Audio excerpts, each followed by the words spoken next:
कार्यक्रममा सहभागीहरू जोडिने क्रममा हुनुहुन्छ। अबको केही बेरमै हाम्रो कार्यक्रम सुरु हुन गइरहेको छ। कृपया धैर्य धारण गरेर बसिदिनु होला।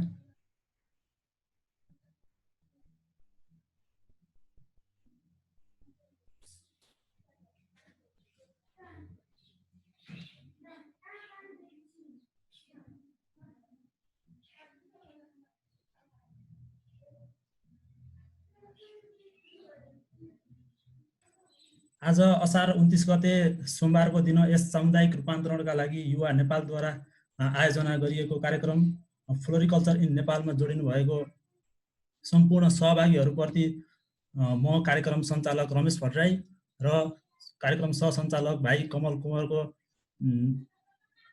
कुमारको तर्फबाट न्यानो नमस्कार भन्दै सबैलाई कार्यक्रममा स्वागत गर्न चाहन्छु। स्थापना कालदेखि नै हामीले समाज रूपान्तरणका लागि विभिन्न कार्यक्रमहरू गर्दै आएका छौँ र हेलो, मेरो आवाज सुनिरहेको छ?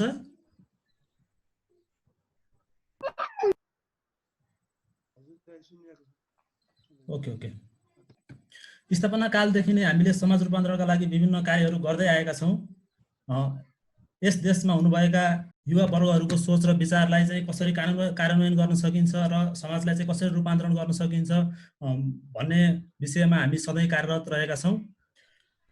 वर्तमान परिस्थितिमा नेपालमा फ्लोरिकल्चर पुष्प व्यवसायमा संलग्न हुने नयाँ युवा पुस्ताहरू चाहिँ एकदम बढ्दो क्रममा रहनु भएको छ र उहाँहरूलाई नै मध्यनजर गर्दै आज हामीले फ्लोरिकल्चर इन नेपाल भन्ने विषयमा चाहिँ वेबिनार सेसन राखेका छौँ र यस वेबिनार सेसनमा उपस्थित हुनुभएका सम्पूर्ण सहभागीहरूलाई फेरि पनि वेलकम भन्न चाहन्छु र कार्यक्रमलाई ढिला नगरिकन अगाडि बढाउन अनुमति चाहन्छु।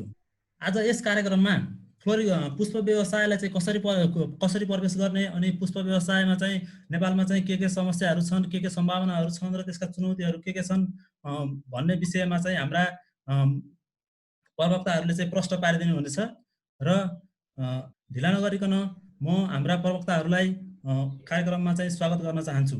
हाम्रो पहिलो स्रोत व्यक्तिको रूपमा हुनुहुन्छ फ्लोरिकल्चर एसोसिएसन नेपालका चेयरम्यान तथा काठमाडौँ नर्सरीका सिइओ तथा म्यानेजिङ डिरेक्टर सर कुमार कसाजु श्रेष्ठज्यू, उहाँलाई कार्यक्रममा विशेष स्वागत गर्न चाहन्छु।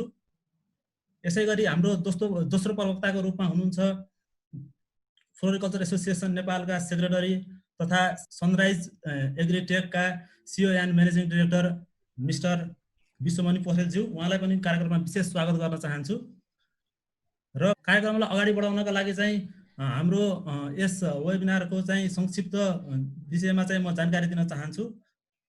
हाम्रो कार्यक्रम चाहिँ सबैभन्दा सुरुमा हाम्रो पहिलो प्रवक्ता मिस्टर कुमार कसाजु श्रेष्ठज्यूले दिनुहुन्छ अनि त्यसपछि चाहिँ हामीले सहभागीहरूलाई चाहिँ केही मनोरञ्जन होस् भन्ने हिसाबले चाहिँ क्विज सेसन राखेका छौँ र त्यो क्विज सेसनमा चाहिँ सहभागीहरूलाई हामीले क्वेसन सोधिनेछ र क्वेसन सोधिसकेपछि उहाँहरूले दिएको उत्तरबाट चाहिँ हामीले उहाँहरूलाई विनर घोषणा गर्नेछौँ कार्यक्रमको लास्टमा। अनि हाम्रो दोस्रो प्रेजेन्टरको रूपमा हुनुहुन्छ, त्यसपछि हाम्रो दोस्रो प्रेजेन्टरको प्रेजेन्टेसन सुरु हुन्छ मिस्टर विश्वमणि पोखरेलज्यूको। अनि त्यसपछि उहाँको प्रेजेन्टेसन सकिसकेपछि हामीले क्वेसन आन्सर डिस्कसन सेसन राखेका छौँ। त्यसमा चाहिँ तपाईँहरूले चाहिँ हाम्रो सहभागीहरूले चाहिँ नबुझ्नु भएको कुराहरू र हाम्रो वक्ताहरूलाई चाहिँ केही क्वेसनहरू छ भने त्यसमा चाहिँ तपाईँहरूले सोध्न सक्नुहुन्छ र हामीले अन्त्यमा चाहिँ यस सामुदायिक रूपान्तरणका लागि युवा नेपालका प्रेसिडेन्टद्वारा चाहिँ हामीले यो कार्यक्रम चाहिँ हामीले अन्त्य गर्ने सेड्युल बनाएका छौँ र कार्यक्रम अवधिभर तपाईँहरूले हामीलाई साथ दिएर सहयोग गर्नुहुन्छ भन्ने म आशा राखेको छु र आफ्नो माइक्रोफोन म्युट गरिदिनु होला र कुनै स्क्रिनमा चाहिँ ध्यान दिएर सुनिदिनु होला। स्क्रिनमा कुनै नराम्रो कामहरू चाहिँ नगरिदिनु होला। यदि त्यस्तो गर्नुभयो भने चाहिँ हामी तपाईँहरूलाई हटाउनको लागि चाहिँ बाध्य हुनेछौँ भन्दै म कार्यक्रमलाई सुरु गर्न चाहन्छु र कार्यक्रमको सुरुमा आफ्नो प्रेजेन्टेसन दिनुहुनका लागि फ्लोरिकल्चर एसोसिएसन नेपालका अध्यक्ष तथा काठमाडौँ नर्सरीका managing director and CEO mister Kumar Kasaju श्रेष्ठज्यूलाई हार्दिक अनुरोध गर्दछु। सर प्लिज आफ्नो माइक्रोफोन अनम्युट गरिदिनु होला। हस्, सबैलाई हार्दिक नमस्कार, स्वागत छ। फ्लोरिकल्चर एसोसिएसन नेपालको तर्फबाट म कुमार कसजु। आदरणीय मित्रहरू, अब तपाईहरू सबैजना सन्चै हुनुहुन्छ होला। यो कोरोनाको महामारी छ अहिले देखेर। यो कोरोनाको महामारीबाट सबैजना सुरक्षित रहनु होला भन्ने म हार्दिक अनुरोध गर्न पनि चाहन्छु। र अब समाचारमा आएकै कुराहरू चाहिँ के छ भन्दाखेरिलाई अब कोरोनाको सङ्क्रमितहरूको सङ्ख्या घटिरहेको भन्ने कुरा आइरहेको छ। अब हामी पनि आशा गरौँ यो सङ्क्रमितहरू घटेर जाओस् र कोरोना मुक्त चाहिँ नेपाल होस् भन्ने चाहिँ म शुभकामना पनि दिन चाहन्छु। यो आज चाहिँ हामीले अब यहाँको जुन YCT नेपालको चाहिँ तपाईँको यो अनुरोधमा हामीले एउटा पुष्प व्यवसायमा सम्भावना र चुनौतीको विषयमा तपाईहरुसँग अलिकति छलफल गरौँ, अलिकति वार्ता गरौँ। पुष्प व्यवसायको सम्भावना, चुनौती, वर्तमान अवस्था, त्यस पछाडि कोभिड-19 ले गरेको असरको विषयमा केही छलफल गरौँ भन्ने चाहिँ यहाँहरुको अनुरोधलाई मैले स्वीकार गरेर यहाँसँग म उपस्थित भइसकेको छु।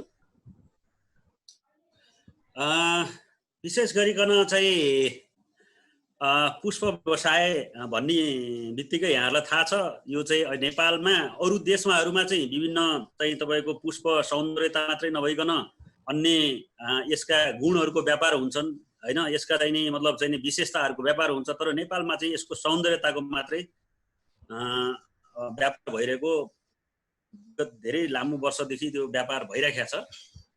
अब हामीले यसको व्यापारमा व्यवस्थित गर्नको लागि चाहिँ फ्लोरिकल्चर एसोसिएसन नेपाल भन्ने जुन संस्था हामीले चाहिँ 2049 मा हामीले गठन गरिसके पछाडि यो संस्था देशभरि छरिएर रहेका पुष्प व्यवसायहरूलाई समेट्दै चाहिँ संगठित गर्दै आज लगभग चाहिँ हामी 700 जना पुष्प व्यवसायीहरू यो एसोसिएसन भित्र आबद्ध रहेको र यो 700 पुष्प व्यवसायीहरूले चाहिँ झन्डै अहिले 6 अर्ब भन्दा बढीको चाहिँ यो पुष्प क्षेत्रमा चाहिँ लगानी रहेको छ। यो पुष्प व्यवसायमा यो फ्लोरिकल्चर एसोसिएसनमा हामीले 5 वटा चाहिँ विधाहरू हामीले समेटेका छौं। एउटा भनेको चाहिँ तपाईको लाइभ प्लान्ट जुन हामीले यो बगैँचाहरुमा, घर कौसीहरुमा रोप्ने, यो मतलब चाहिँ नि पार्कहरुमा तपाईको ट्राफिक आइल्यान्डहरुमा रोप्ने बोट बिरुवाको उत्पादन गर्ने व्यवसायीहरु छन्। यो हामीले चाहिँ यो नर्सरी व्यवसाय भनेर भन्छौं। त्यसपछाडी अर्को चाहिँ कट फ्लावर उत्पादक जो चाहिँ हामी काटेर भासमा सजाउने खालका बुके।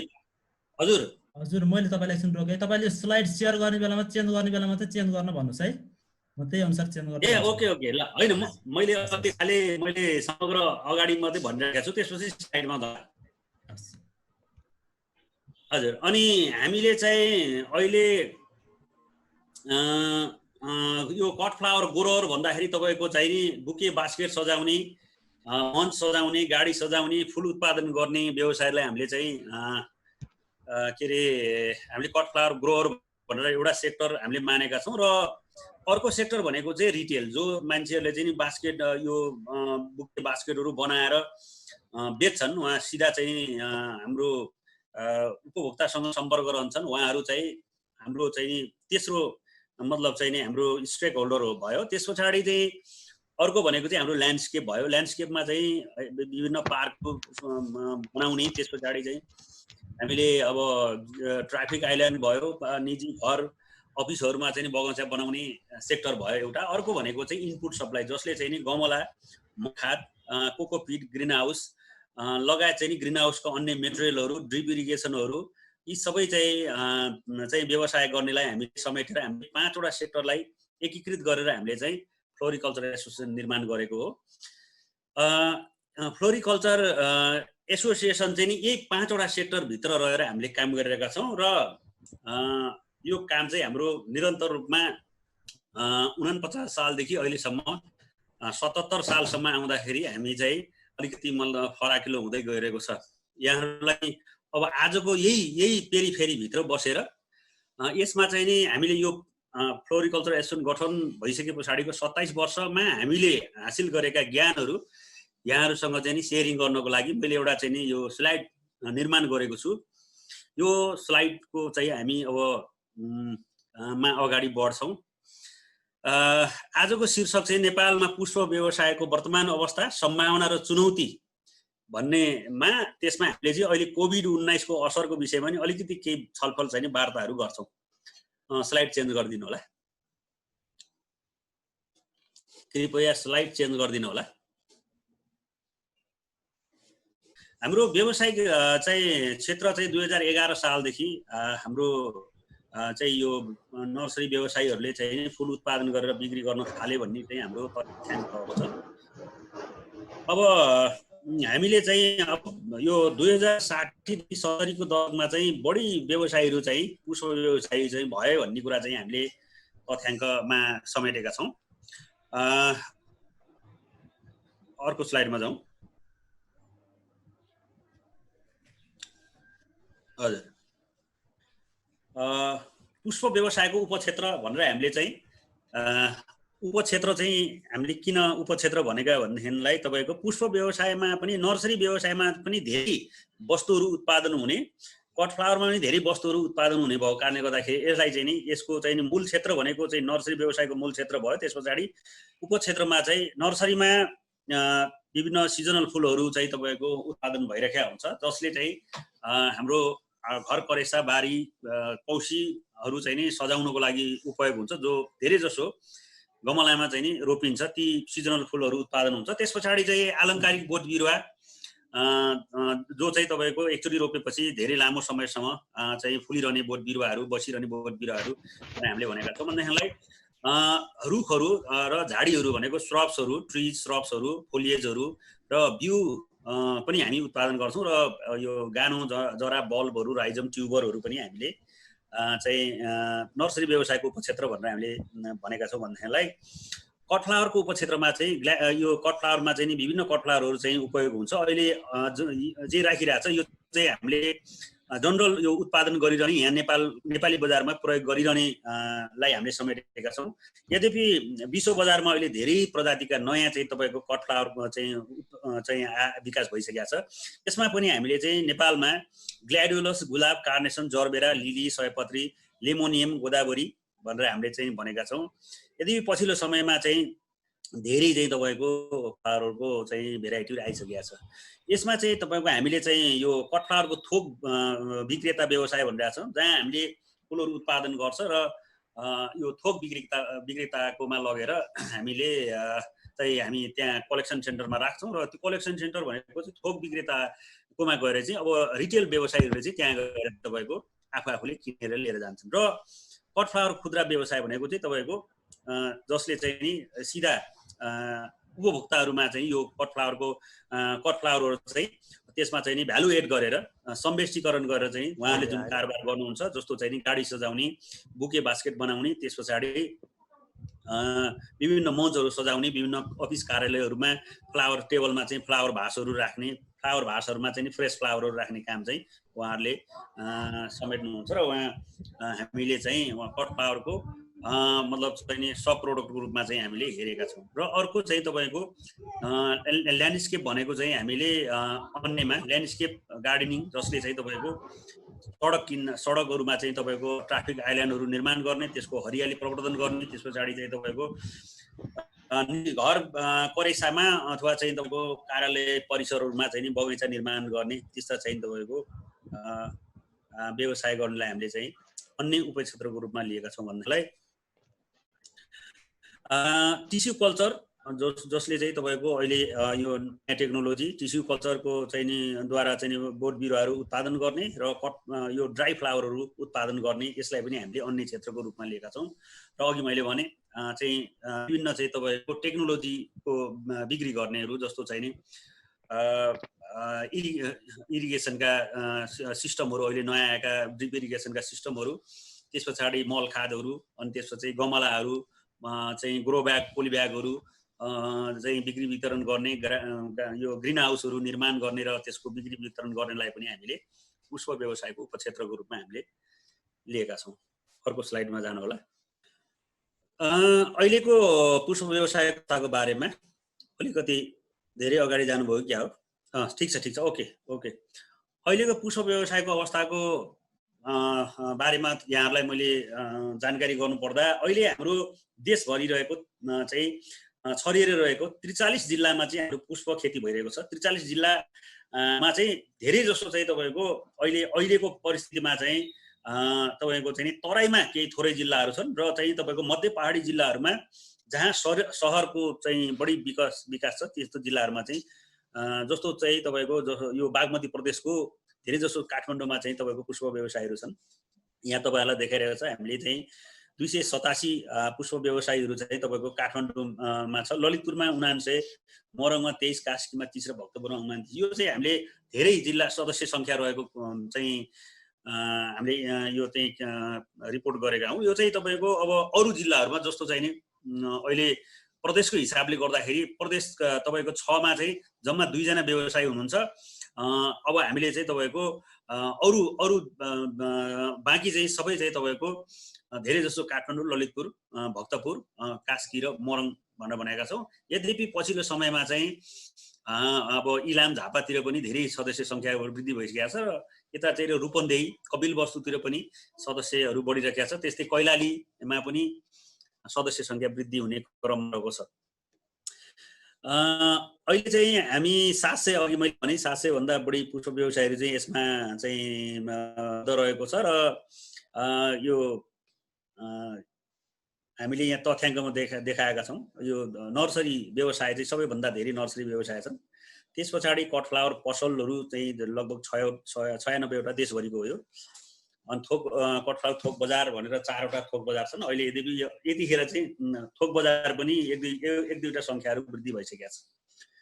अनि कटफ्लावर उत्पादकहरू चाहिँ तपाईँको 47 कटफ्लावर उत्पादक रहेको छ र 229 लुज फ्लावर र 14 गार्डन दुबो भनेको चाहिँ त्यो बगैँचामा प्रयोग हुने दुबो उत्पादकलाई चाहिँ हामीले पनि समेटेका छौँ। लुज फ्लावर भने चाहिँ मठ मन्दिरहरूमा बिक्री गर्नको लागि फुल उत्पादन गर्ने यो चाहिँ लुज फ्लावर उत्पादक व्यवसायी भयो। त्यस पछाडि चाहिँ मठ मन्दिर बाहेक जस्तो चाहिँ नि सयपत्रीको माला उत्पादन गर्ने, मखमलीको माला उत्पादन गर्नेलाई पनि हामीले समेटेका छौँ। उहाँहरूलाई चाहिँ हामीले चाहिँ यो लुज फ्लावर उत्पादक भनेर हामीले भनेका छौँ। अर्को स्लाइडमा जानु होला प्लिज। अनि देशभरि छरिएर रहेका पुष्प व्यवसायीहरूले खेती गरेको जमिन चाहिँ हामीले 157 हेक्टर जमिनमा हामीले पुष्प खेती गरिरहेका छौँ। हामीले चाहिँ यो 157 हेक्टर खेती गरेको जमिन चाहिँ नि लगभग चाहिँ नि तपाईँको 75 देखि 80% जमिन चाहिँ तपाईँको कभर एरियामा छ। यो चाहिँ जति हामीले कभर एरिया बढाउँदै लग्यौँ त्यति चाहिँ हाम्रो लामो समयसम्म उत्पादन लिन सक्छौँ। जस्तो चाहिँ खुला आकाश मुनि खेती गर्दाखेरि चाहिँ हामीले लगभग चाहिँ 4-6 महिना मात्रै उत्पादन लिन सक्छौँ भनेदेखिलाई हामीले कभर एरियामा टनमा उत्पादन गऱ्यौँ भनेदेखिलाई लगभग चाहिँ नि 9-10 महिना चाहिँ उत्पादन लिन सक्छौँ। त्यस कारणले गर्दाखेरि चाहिँ हामीले कभर एरियालाई चाहिँ वृद्धि गर्दै हामीले अहिले चाहिँ ग्रिन हाउसका नयाँ टेक्नोलोजीहरू पनि चाहिँ हामीले बढाउँदै लगेको र ग्रिन हाउस टेक्नोलोजीमा पनि पहिला चाहिँ हाम्रो बाँसद्वारा निर्मित चाहिँ तपाईँको परम्परागत चाहिँ तपाईँको टनेलहरू थियो। अहिले पछिल्लो समयमा यो चाहिँ मेटलबाट बनेका विशेष गरिकन चाहिँ तपाईँको एमएस मेटल र जिआई मेटलहरू प्रयोग गरेर चाहिँ ठुल्ठुला चाहिँ तपाईँको भेन्टिलेसन टप भेन्टिलेसन चाहिँ टेक्नोलोजी भएका ग्रिन हाउसहरू जो चाहिँ तपाईँको चाहिँ यो संरक्षित उत्पादन भनेर भन्छौँ, जहाँ चाहिँ तपाईँको वरिपरि नेटहरू लगाएर चाहिँ तपाईँको व्यवस्थित ढङ्गले चाहिँ उत्पादन गर्ने त्यस्ता ग्रिन हाउसको सङ्ख्याहरू वृद्धि भएर गएको छ। हामीले अहिले यतिखेर हामीले 2071 देखि पछाडि नेपाल सरकारसँग हामी मिलेर हामीले पुष्प प्रवर्धन कार्यक्रम चलाएको थियौँ। त्यो प्रवर्धन कार्यक्रममा 80% भन्दा बढी चाहिँ हाम्रो रकम चाहिँ मतलब पैसा त्यसको बजेट चाहिँ हामीले ग्रिन हाउस चाहिँ नि विकासमा मतलब पूर्वाधार विकास भनेर भन्छौँ हामीले यसलाई भौतिक पूर्वाधार विकासमा चाहिँ हामीले लगानी गरेका छौँ। अब मैले अघि नै भने यो अहिले चाहिँ हाम्रो 6 अर्ब भन्दा बढी भनेको 6.5 अर्बको अहिले लगानी रहेको छ र 43,500 मान्छेहरू चाहिँ प्रत्यक्ष अप्रत्यक्ष रूपमा चाहिँ नि यसमा आश्रित रहेको भनेर हामीले चाहिँ भनेका छौँ र 29% यो मतलब हाम्रो व्यवसायीहरूमा 29% महिलाहरू चाहिँ यसमा चाहिँ नि सञ्चालक रहेको छ। यहाँ जेन्डरको कुरा पनि आउने भएको कारणले गर्दाखेरि हामीले यसलाई चाहिँ इन्डिकेट गरेका छौँ र यो होल पुष्प व्यवसायमा चाहिँ 60% भन्दा बढी चाहिँ रोजगारी प्राप्त गर्नेहरू चाहिँ महिलाको संख्या रहेको छ।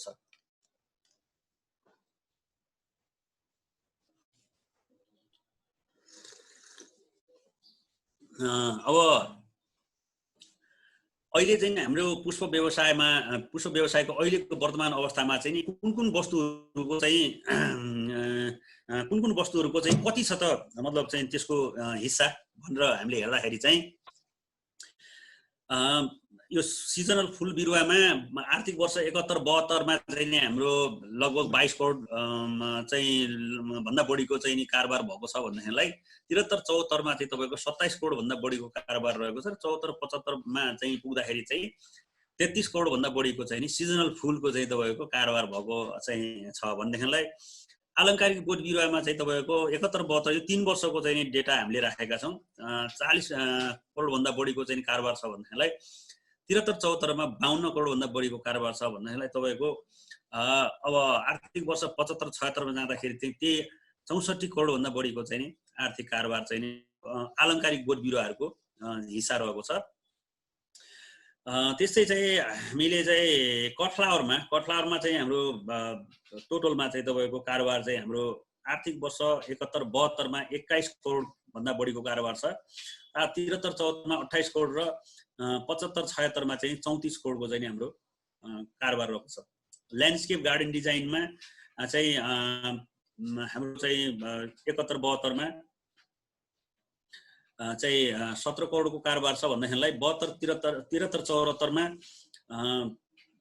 21 करोडको र 75-76 मा चाहिँ 26 करोडको कारोबार रहेको छ। खुल्ला फुल मैले भने खुल्ला फुल भनेको चाहिँ यो विभिन्न मठ मन्दिरमा बिक्री गर्ने खुल्ला फुलको कुरा हो। यो यसमा चाहिँ तपाईको 7.35 करोडको चाहिँ तपाईको 71-72 मा छ भन्नेलाई 73-74 मा चाहिँ 9 करोडको र 75-76 मा चाहिँ नि 11 करोडको चाहिँ कारोबार भएको छ।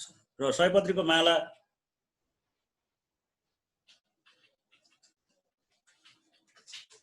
हजुर हल ए हो ल हस्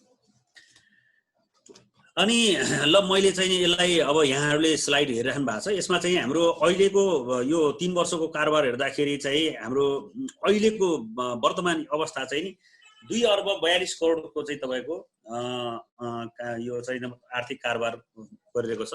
अर्को स्लाइडमा जाउँ प्लिज।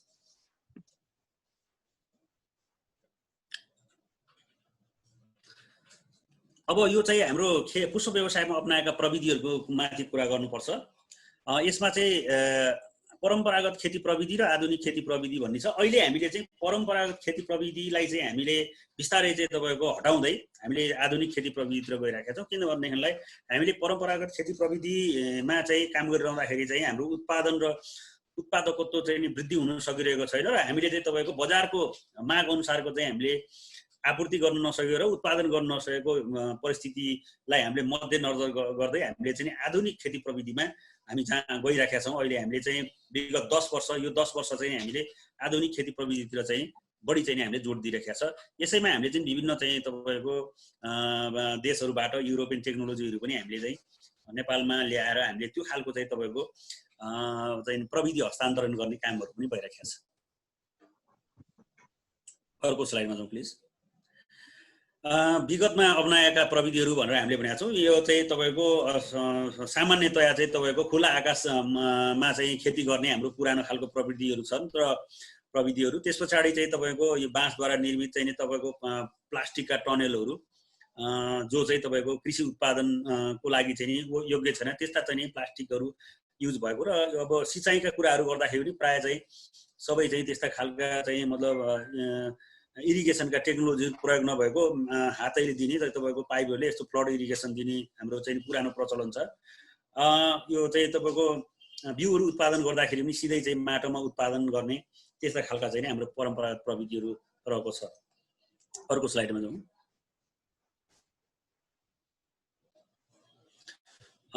यो चाहिँ परम्परागत प्रविधिबाट चाहिँ तपाईँको गरेका व्यवसायको यो स्लाइडहरू छ, फोटोहरू, यी सबै परम्परागत भयो। यो नर्सरी भयो। अर्को स्लाइडमा जाउँ प्लिज। यो चाहिँ यो कट फ्लावर कार्नेसनको उत्पादन गरिरहेको यो पुरानो प्रविधि हो। यो पनि सबै बाँसद्वारा निर्मित। अनि सिल पोलिन भनेको प्लास्टिकका टनेलहरू चाहिँ हामीले यो चाहिँ तपाईँको यो अव्यवस्थित चाहिँ उत्पादन भनेर हामीले देखाउन खोजेको पुरानो प्रविधिबाट। अर्को स्लाइडमा जाउँ। यी सबै पुराना हाम्रो परम्परागत भयो। यो चाहिँ परम्पराबाट अलिकति यो अर्को अगाडिको पछाडिको स्लाइडमा जाउँदा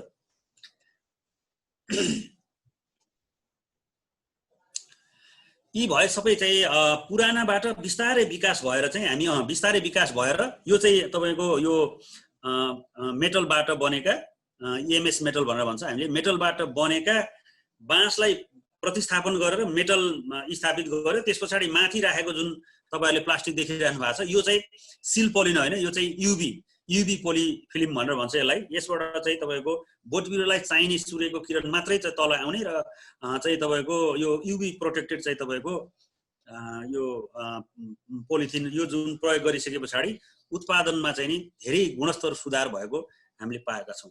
अर्को स्लाइडमा जाउँ।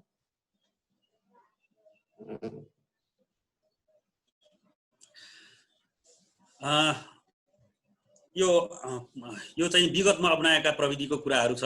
अघि नै मैले भनिसकेको छु। यसमा चाहिँ नि यसका असरहरू चाहिँ खुला ठाउँमा उत्पादन गर्दाखेरि चाहिँ यसको उत्पादन चाहिँ नि वृद्धि हुन नसक्ने, गुणस्तरीय उत्पादन हुन नसक्ने, त्यस पछाडि चाहिँ तपाईँको धेरै चाहिँ मान्छेहरू लाग्ने, खुला भइसके पछाडि पानीहरू बढी हुने, मलहरू लिचिङ हुने, यस्ता चाहिँ धेरै चाहिँ त्यसका असरहरू छन्। श्रम शक्ति बढी लाग्ने, चाहेको समयमा उत्पादन गर्न नसक्ने, गुणस्तरीय उत्पादन हुन नसक्ने, उत्पादन लागत धेरै हुने, यस्ता खालका असरहरूलाई हामीले चाहिँ तपाईँको यसको विश्लेषण गरिसके पछाडि हामीले चाहिँ अहिले नयाँ प्रविधिमा चाहिँ हामी गएका हौँ। अर्को स्लाइडमा जाउँ प्लिज। यो चाहिँ अब यो परम्परागत पूर्वाधारको प्रयोगबाट भएको असरको विषयमा हामीले भनिरहेका छौँ। यसमा चाहिँ तपाईँको बाँसको टनेलहरू बनाउँदाखेरि चाहिँ धेरै लामो समयको लागि नहुने, बढीमा 3 वर्षभन्दा बढी नटिक्ने यसका क्षतिहरू छ। अब त्यस पछाडि अब यो प्राय चाहिँ अब यसका निश्चित मापदण्डहरू प्रयोग नगरिकन बनाएको, सानो छ, होचो छ, बोट बिरुवालाई चाहिने उपयुक्त वातावरण छैन। त्यस कारणले गर्दाखेरि यस्ता चाहिँ तपाईँको पुरानो प्रविधिबाट चाहिँ हाम्रो मतलब पुष्प व्यवसायको उत्पादनमा चाहिँ धेरै चाहिँ असर पारिरहेको थियो। त्यस कारणले गर्दाखेरि हामी नयाँ प्रविधितिर गइरहेका छौँ। अर्को उसमा जाउँ। यो अब म्यानुअल सिँचाइको जुन असर भनेर हामीले भनेका छौँ, यसमा चाहिँ अब म्यानुअल सिँचाइ गर्दाखेरि चाहिँ अब धेरै चाहिँ तपाईँको श्रम शक्ति बढी लाग्ने, यो बोट बिरुवालाई जति थोरै पानी चाहिनेलाई धेरै पानी हुने, धेरै पानी चाहिनेलाई थोरै पानी हुने। त्यस कारणले गर्दाखेरि यसको चाहिँ यो पानी सिँचाइ गर्दाखेरि पनि समस्या यसको असर छ। त्यस पछाडि अब त्यो चाहिने भन्दा बढी चाहिँ पानी यताउति छरिने भएको कारणले गर्दाखेरि झारपातहरू बढी उम्रिने, अनि झारपात उखाल्नको लागि चाहिँ नि म्यान पावर, त्यस पछाडि त्यसलाई चाहिँ अरू प्रविधि युज गरे पनि जस्तो हर्बिसाइडहरू हाल्दाखेरि मतलब त आर्थिक क्षति हुने। अब त्यो भइसके पछाडि अब विभिन्न रोगहरू, किराहरू, ढुसीहरू विभिन्न चाहिँ आउने भएको कारणले गर्दाखेरि पनि यसमा असर रहेको र उत्पादन लागतमा नि चाहिँ बढ्ने। यति धेरै खर्च गर्न थालिसके पछाडि चाहिँ हाम्रो चाहिँ उत्पादन लागत पनि बढी हुने भएको कारणले गर्दाखेरि चाहिँ यो अहिले हामी चाहिँ नयाँ टेक्नोलोजीमा चाहिँ नि हामी अपग्रेड हुनको लागि हामी चाहिँ अगाडि बढिरहेका छौँ। अर्कोमा जाउँ।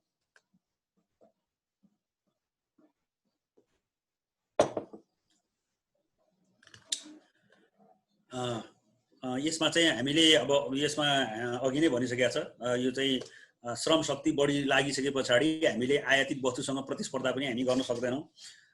उत्पादित फुलहरूको चाहिँ नि लागत बढी भइसकेपछि त्यो महँगो हुन्छ। महँगो भइसके पछाडि हामीले उपभोक्ताहरूलाई चाहिँ सरल र सुलभ तरिकाले हामीले उपलब्ध गराउन सक्दैनौँ। अनि हामीलाई जुन बेलामा आवश्यक हुन्छ, बजारमा डिमान्ड हुन्छ, त्यो डिमान्ड भएको बेलामा पनि हामीले उत्पादन दिन सक्दैनौँ र त्यस कारणले गर्दाखेरि चाहिँ आयात बिस्तारै चाहिँ वृद्धि हुन थाल्दछ। यो चाहिँ हाम्रो चाहिँ पुराना प्रविधि कुशो व्यवसायमा विगतमा अपनाएका पुराना प्रविधिको कारणले गर्दाखेरि भएका असरको विषयमा हामीले छलफल गर्यौँ।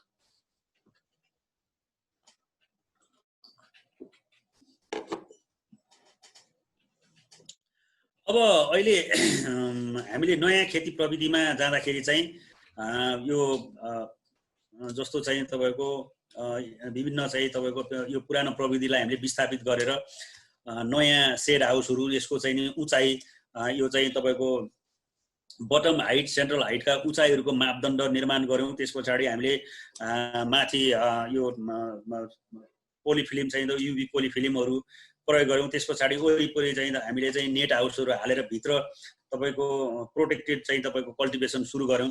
त्यो प्रोटेक्टेड कल्टिभेसन भित्र चाहिँ हामीले अहिलेको आधुनिक सिँचाइ प्रविधि जो चाहिँ फोगर सिस्टम हुन्छ, जो मिस्ट छ, स्प्रिङ्कल, त्यस पछाडि ड्रिप इरिगेसनहरू हामीले चाहिँ प्रयोग गर्न थालेका छौँ।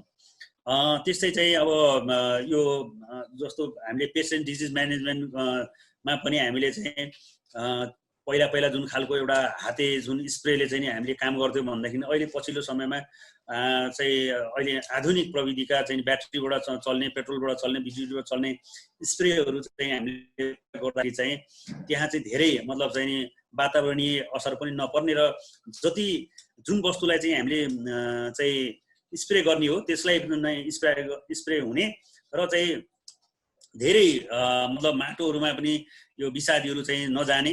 त्यसले गर्दाखेरि चाहिँ यो माइक्रो ड्रप चाहिँ तपाईँको सिस्टमको चाहिँ स्प्रेहरू आइसके पछाडि अहिले चाहिँ हामीले नयाँ प्रविधिहरू हामीले यस्ता खालको प्रविधिहरू प्रयोग गरेका छौँ। र अहिले बोट बिरुवालाई दिने चाहिँ पहिला हामी जस्तो पानी आयो त्यस्तै पानी हामीले चाहिँ दिने गरेका थियौँ भनेदेखि अहिले चाहिँ हामीले चाहिँ बोट बिरुवालाई दिने पानी पनि चाहिँ कम्तीमा शुद्ध हुनुपर्छ। त्यसमा मिसिएका बोट बिरुवालाई असर गर्ने धेरै चाहिँ मतलब चाहिँ एलिमेन्टहरू हुन्छ, त्यसलाई चाहिँ हटाएर यसलाई चाहिँ मतलब पानी प्रशोधन गरेर चाहिँ हामीले दिने गरेका छौँ।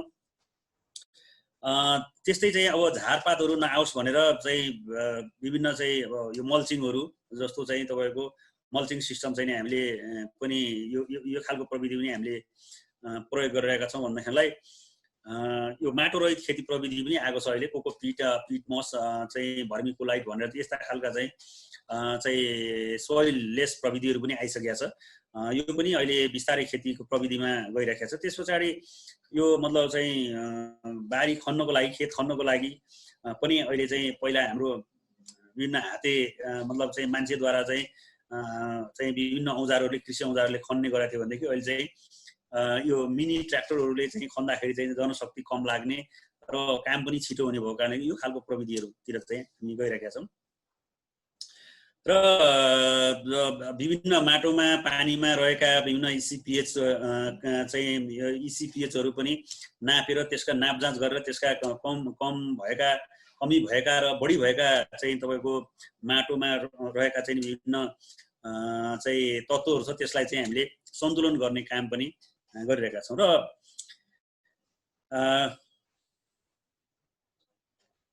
सम्भावना, पुष्प व्यवसाय आधुनिक खेती प्रविधिको सम्भावना यसमा चाहिँ विभिन्न अहिले कता जाँदै हुनुहुन्छ। यसमा चाहिँ हामीले हाम्रो यो अहिलेको चाहिँ आधुनिक खेती प्रविधिको सम्भावना नै यसमा चाहिँ विभिन्न किसिमको हावापानीको उपलब्धता चाहिँ रहेको र प्रशस्त मात्रामा रहिथाने आलङ्कारिक बोट बिरुवाको स्रोत हाम्रो यहाँको चाहिँ हाम्रो देशभित्रको चाहिँ रहेका स्रोतहरूको व्यवस्थापन र त्यसलाई चाहिँ हामीले व्यवसायीकरणको कुरा हामीले बढी जोड दिइरहेका छौँ। सङ्घीय संरचनामा चाहिँ देश प्रवेश गरिसकेको अवस्थामा चाहिँ अब यो विभिन्न सहरहरूको विकास भइरहेको अवस्था छ। यी सहरहरूमा चाहिँ हाम्रो यो सहर सौन्दर्यकरण गर्ने कुराहरू, वातावरण सुन्दर बनाउने कुराहरूमा चाहिँ धेरै ठुलो सम्भावना रहेको छ। त्यस पछाडि चाहिँ अब यो ज्ञान सिप र अवसरको पनि चाहिँ प्राप्त गर्नको लागि चाहिँ यो सुनौलो अवसर रहेको छ। यो प्रयोग हुने आधुनिक प्रविधिको सहज उपलब्धतामा सुधार भइरहेको छ। अहिले पहिला ग्रिन हाउसहरू ल्याउनु पर्दाखेरि चाहिँ भारततिरै मुख ताग्नु पर्ने थियो, तर अहिले चाहिँ नेपालमा त्यस्ता खालका चाहिँ ग्रिन हाउस चाहिँ उद्योगहरू स्थापना भइरहेको छ। यहाँ चाहिँ विभिन्न चाहिँ तपाईँको यहाँ मलहरूको पनि चाहिँ तपाईँको कम्पोस्ट मलहरू, भर्मी कम्पोस्टहरू पनि नेपालमा चाहिँ उत्पादन भइरहेका छ। अब पुष्पको पनि अनुसन्धान हुनुपर्छ भनेर अहिले चाहिँ सरकार आफैले चाहिँ विभिन्न चाहिँ तपाईँको यहाँका चाहिँ सरकारी निकायहरू जो वनस्पति विभाग छ, पुष्प विकास केन्द्र छ, त्यस पछाडि चाहिँ तपाईँको कृषि अनुसन्धान परिषदले पुष्पको अनुसन्धान थालिरहेको छ। यसले पनि एउटा सम्भावना देखाउँछ। यो पुष्प प्रेमी उपभोक्ताहरूको पनि अहिले पछिल्लो समयमा धेरै राम्रो चाहिँ मतलब चाहिँ सङ्ख्या बढिरहेको कारणले गर्दाखेरि यसमा चाहिँ धेरै राम्रो सम्भावना रहेको हामीले देख्छौँ।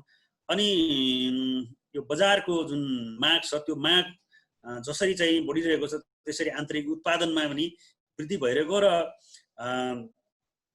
नेपालकै तपाईँको इन्डेमिक इन्डिजिनस प्लान्टहरू पनि जो स्वदेशी शोभनीय बोट बिरुवाहरूको पहिचान गर्ने, त्यसलाई सङ्कलन गर्ने र त्यसको चाहिँ व्यवसायीकरण गर्ने कामहरू पनि अगाडि बढिरहेको कारणले गर्दाखेरि पुष्प व्यवसायमा चाहिँ धेरै राम्रो सम्भावना हामीले देखेका छौँ। अर्को स्लाइडमा जाउँ प्लिज।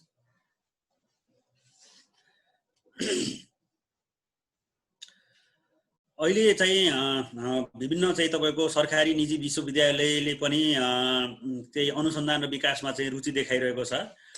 यो अब पुष्पको चाहिँ बहुआयामिक प्रयोगमा चाहिँ खोजीको सुरुवात भएको छ। जस्तो चाहिँ नि हामीले खालि सौन्दर्यताको लागि मात्रै चाहिँ पुष्पको प्रयोग गरेका छ। अब साह्रै चाहिँ नि पुष्पको अरू चाहिँ मतलब उद्योगहरू पनि आउने क्रममा रहेको छ। त्यसको खोजी गर्ने, सुरुवात गर्ने र यो विदेशमा रहेका त्यस्ता खालका टेक्नोलोजीको विकास भएको छ ती देशहरूसँग हामीले चाहिँ सम्पर्क विस्तार गरेका छौँ। जस्तो चाहिँ नेपालमा चाहिँ सयपत्री फुलको उत्पादन गरेर सयपत्री फुलको चाहिँ तपाईँको फुलबाट चाहिँ जुन रङ उत्पादन गर्न सक्छ, जसलाई चाहिँ पिगमेन्ट भनिन्छ, पिगमेन्ट उत्पादन गर्न सक्ने सम्भावनाको हामीले खोजी गरेका छौँ। त्यस्तै चाहिँ हामीले फुलद्वारा चाहिँ नि अरू मतलब चाहिँ नि सौन्दर्य प्रसाधनहरू जुन यो मतलब चाहिँ नि इसेन्सियल ओइलहरू पनि बनाउन सक्ने भन्ने चाहिँ धेरै सम्भावना छ। यसको पनि खोजी भइरहेको छ र विश्वविद्यालय विद्यार्थीहरू पनि पुष्प व्यवसायमा र पुष्पको अनुसन्धानमा चाहिँ जुन खालको रुचि बढिरहेको छ त्यो पनि अब एकदम राम्रो चाहिँ सम्भावना देखिन्छ। त्यस पछाडि यो पुष्प र कृषि पर्यटन भनेर हामीले चाहिँ भनेका छौँ। यद्यपि अहिले यतिखेर चाहिँ अब पर्यटनको कुरा गर्दाखेरि त्यति सान्दर्भिक नहोला, यद्यपि अहिले चाहिँ हामीले साउथ कोरियामा हामीले देखिरहेका छौँ। जस्तो चाहिँ हामीले यता इन्डोनेसियामा देखेका छौँ। पुष्प पर्यटन चाहिँ नि सँगसँगै लगेर विभिन्न समयमा पुष्पको चाहिँ नि जुन ठुल्ठुला प्रदर्शनीहरू गर्ने र त्यसमा चाहिँ विश्वका चाहिँ पर्यटकहरूलाई चाहिँ आकर्षित गर्ने कार्यक्रमहरू लगेको कारणले गर्दाखेरि हामीले पुष्प पर्यटनको विकास पनि गर्न सक्ने भनेर हामीले भनेका छौँ। भन्नेलाई यो बाली संरक्षणको लागि चाहिँ विभिन्न प्रविधिको विकास भइरहेको छ। जस्तो चाहिँ अहिले हामीले उत्पादन गरेको बाली चाहिँ लाई हामीले संरक्षण गर्नको लागि कोल्ड स्टोरहरू चाहिँ मा राख्ने र के अरे माग नभएको बेलामा उत्पादन भएका फुलहरू चाहिँ माग भएको बेलामा लानको लागि चाहिँ त्यसको भास्ट लाइफ बढाउनको लागि चाहिँ त्यस पछाडि चाहिँ हामीले यो जुन पोस्ट हार्भेस्ट टेक्नोलोजीहरूमा पनि धेरै अध्ययन अनुसन्धान भएर चाहिँ अहिले त्यस्ता प्रविधिको विकास हुँदै गइरहेका छ। भन्दाखेरि अहिले चाहिँ हामीले यो ग्रिन हाउसभित्र चाहिँ उत्पादन गर्ने भइसके पछाडि त्यसको चाहिँ आधुनिक प्रविधि प्रयोगद्वारा चाहिँ फुलको गुणस्तर विकास भइरहेको छ। त्यस पछाडि चाहिँ हामीले चाहिँ अहिले हामीले अन्तर्राष्ट्रिय बजारको पुष्प चाहिँ उत्पादनसँग हामीले प्रतिस्पर्धा गर्न योग्य चाहिँ प्लान्टहरू, कट फ्लावरहरू उत्पादन भइरहेको छ आधुनिक चाहिँ खेती प्रविधिबाट।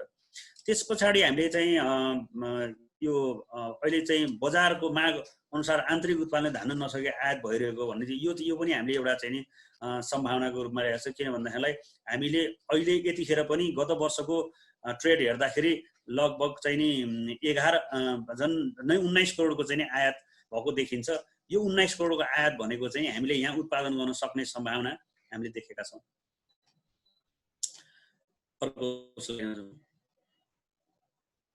यो चाहिँ यो आधुनिक चाहिँ तपाईँको टेक्नोलोजी हो। यो चाहिँ ग्रिन हाउस हो। यो टप भेन्ट ग्रिन हाउस जो चाहिँ तपाईँको वरिपरि सबै प्रोटेक्सन गरेको छ। यो प्रोटेक्टेड कल्टिभेसनको लागि तयार गरेको ग्रिन हाउस हो। अहिले आधुनिक ग्रिन हाउस हो यो।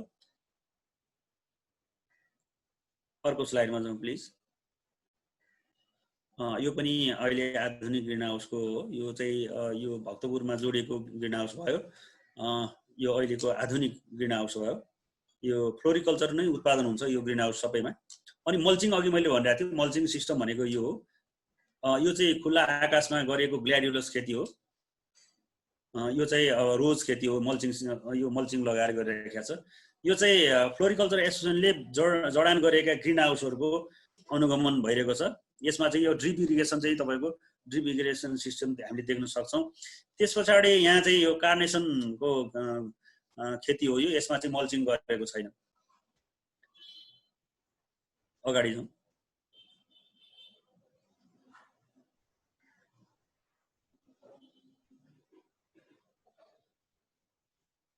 हजुर, यो जरबेरा भयो। यो हामीले अवसरको रूपमा चाहिँ हामीले अलिकति यहाँ इन्डिकेसन गर्नु खोजेका छौँ। यो पुष्प व्यवसायमा चाहिँ यो नेपाल सरकारले 2069 मा चाहिँ पुष्प प्रवर्धन नीति 2069 भनेर लागू गर्यो र यो पिपिपी मोडलमा हामीले चाहिँ नि कार्यान्वयन पनि गर्यौँ। यो कार्यान्वयनमा हामीले 4 वर्ष यो पुष्प प्रवर्धन नीति कार्यान्वयन गर्दाखेरि चाहिँ फ्लोरिकल्चर एसोसिएसन नेपालले लगभग चाहिँ नि सरकारबाट 11 करोड पैसा लिएर आएर हामीले चाहिँ यसलाई चाहिँ सरकारको 65%, 70% सरकारको र बाँकी चाहिँ नि व्यवसायको भनेर चाहिँ जुन खालको हामीले मोडल निर्माण गरेका थियौँ। यद्यपि यो चाहिँ यो पुष्प प्रवर्धन नीति कार्यान्वयन कार्ययोजनामा चाहिँ नेपाल सरकारको 74% र व्यवसायको 26% भनेर हामीले चाहिँ त्यसलाई चाहिँ तयार गरेका थियौँ। सोही अनुसार चाहिँ हामीले काम गर्दाखेरि लगभग 42,000 स्क्वायर मिटर चाहिँ ग्रिन हाउस जडान भएको थियो र त्यो 4 वर्षको बिचमा लगभग 12 चाहिँ तपाईँको कोल्ड रुमहरू जडान गरेको थियो। एउटा कोल्ड रुममा 1 लाखभन्दा बढी फुल चाहिँ अड्ने त्यस्तो खालको चाहिँ हामीले चाहिँ कोल्ड रुमहरू निर्माण गरेका थियौँ। त्यस्तै चाहिँ फुलहरू ताजा रूपमा चाहिँ उपभोक्ता कहाँ पुगोस् भनेर हामीले रिटेल सबका रिटेल व्यवसायी साथीहरूलाई हामीले फुल चाहिँ ताजा राखोस् उहाँहरूलाई चाहिँ भनेर हामीले चाहिँ नि यो कुलर हामीले दिएका थियौँ, चिलर दिएका थियौँ, जो कि तपाईँको 600 लिटर र 1000 लिटरका चिलरहरू हामीले लगभग चाहिँ तपाईँको 26 वटा त्यस्तो चिलरहरू वितरण गरेका थियौँ। यसले गर्दाखेरि पनि यो पुष्प नीति आयो र पुष्प नीति अहिले कार्यान्वयनमा नभए पनि सबै प्रदेश सरकारहरूले चाहिँ पुष्प प्रवर्धन कार्यक्रम चाहिँ चलाइरहेको छ। कोही प्रदेश सरकारले चलाएको छ, कोही चाहिँ तपाईँको स्थानीय सरकारले चलाइरहेको छ। त्यसकारणले गर्दाखेरि चाहिँ यहाँ चाहिँ राम्रो अवसर छ भनेर हामीले भनेको छ। त्यस पछाडि कृषि नीति 2061 मा पुष्पलाई चाहिँ व्यवसायीकरण गर्ने भन्ने विषयमा चाहिँ यसमा पुष्प व्यवसायलाई चाहिँ समेटेको थियो र एडिएस 2072 मा पनि पुष्प व्यवसायलाई चाहिँ समेटेको छ र अन्य सरकारी नीतिहरू पनि पुष्प व्यवसायलाई समेट्नु र अहिले पछिल्लो समयमा सरकारले चाहिँ हरेक टोल टोलमा बाटिकाहरू बगैँचाहरू हुनु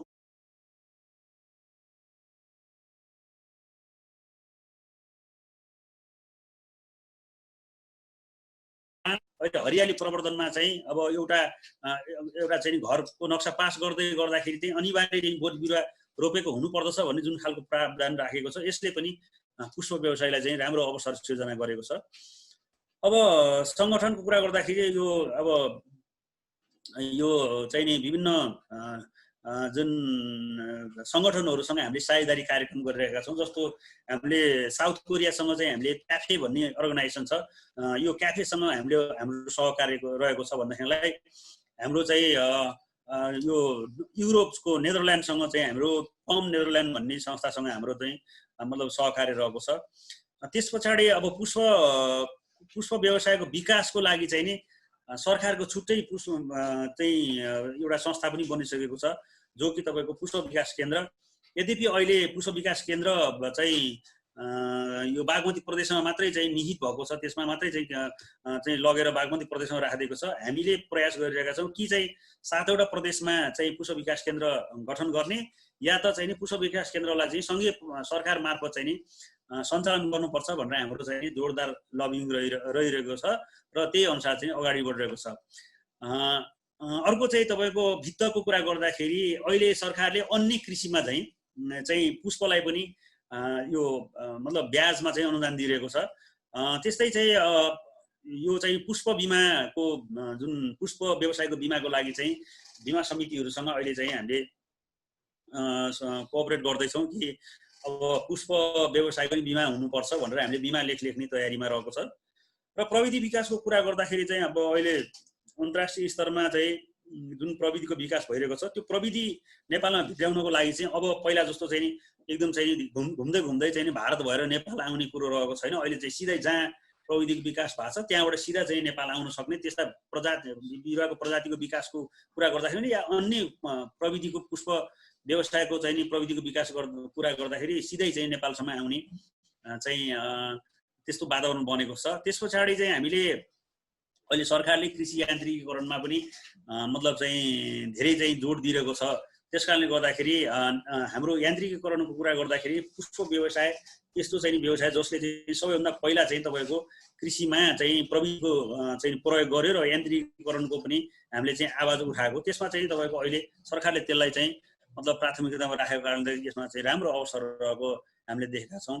त्यस पछाडि चाहिँ तपाईँको अब यो नेपालमा यो उत्पादनमा चाहिँ तपाईँको अब प्रशस्त चाहिँ तपाईँको घाम लाग्ने ठाउँ भएको कारणले गर्दाखेरि प्रशस्त चाहिँ नि जलस्रोत भएको कारणले गर्दाखेरि र चाहिँ भौगोलिक विविधताको कुरा गर्दाखेरि तराईदेखि हिमालसम्म चाहिँ हामीले फुलहरू उत्पादन गर्न सक्छौँ। जहाँ चाहिँ तपाईँको जुन ठाउँमा सम्भावना छ त्यो ठाउँमा चाहिँ हामीले बिना मतलब चाहिँ नि धेरै ठुलो मतलब महँगो प्रविधि बिना नै हामीले चाहिँ नि यो भौगोलिक विविधताको कारणले गर्दाखेरि धेरै राम्रो उत्पादन लिन सक्छौँ। र बालीमा विविधता भन्दाखेरि पनि हामीसँग चाहिँ विश्वमा नभएको चाहिँ तपाईँको धेरै चाहिँ तपाईँको वनस्पतिहरू नेपालमा छ। त्यस कारणले गर्दाखेरि यहाँ बालीमा पनि विश्वमा उत्पादन हुन सक्ने जुनसुकै फुल पनि नेपालमा हामीले उत्पादन गर्न सक्छौँ। र रैथाने बोट बिरुवाको कुरा गर्दाखेरि पनि हामीले चाहिँ तपाईँको नेपालमा चाहिँ अर्किडको चाहिँ तपाईँको राजधानी नै भन्छौँ। हामीसँग लाली गुराँसको राजधानी पनि हो नेपाल। त्यस कारणले गर्दाखेरि चाहिँ यस्ता फुल बिरुवा चाहिँ तपाईँको असङ्ख्य फुल बिरुवा छ, विश्वमै नपाउने प्रजातिका फुल बिरुवाहरू छन्। बोट बिरुवा जो अलङ्कारिक बोट बिरुवा चाहिँ शोभनीय बोट बिरुवा छन्, ती बोट बिरुवाहरू चाहिँ नि उत्पादन गर्न सक्यो भनेदेखिलाई यो हाम्रो लागि चाहिँ नि ठुलो अवसरको रूपमा हामीले लिएका छौँ। अर्को स्लाइडमा जाउँ प्लिज।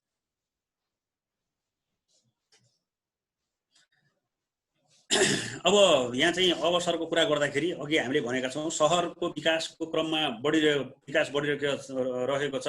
अहिले चाहिँ प्रदेश सरकारहरूले 7वटा चाहिँ तपाईँको नयाँ सिटी निर्माण गरिरहेको छ।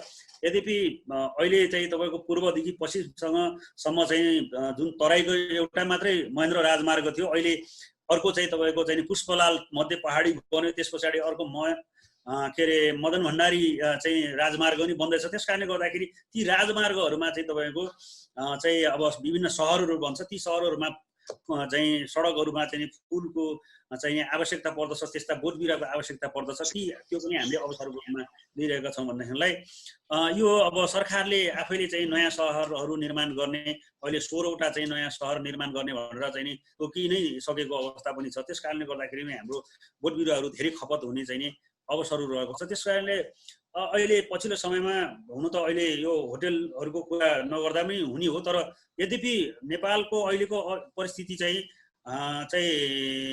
यदि यस्तो नभइदिएको भएदेखि अहिले चाहिँ तपाईँको भिजिट नेपाल 2020 को लागि चाहिँ नि अब तारे होटलहरू निर्माण भइरहेको, अहिले 6वटा तारे होटलहरू निर्माणकै क्रममा रहेको छ।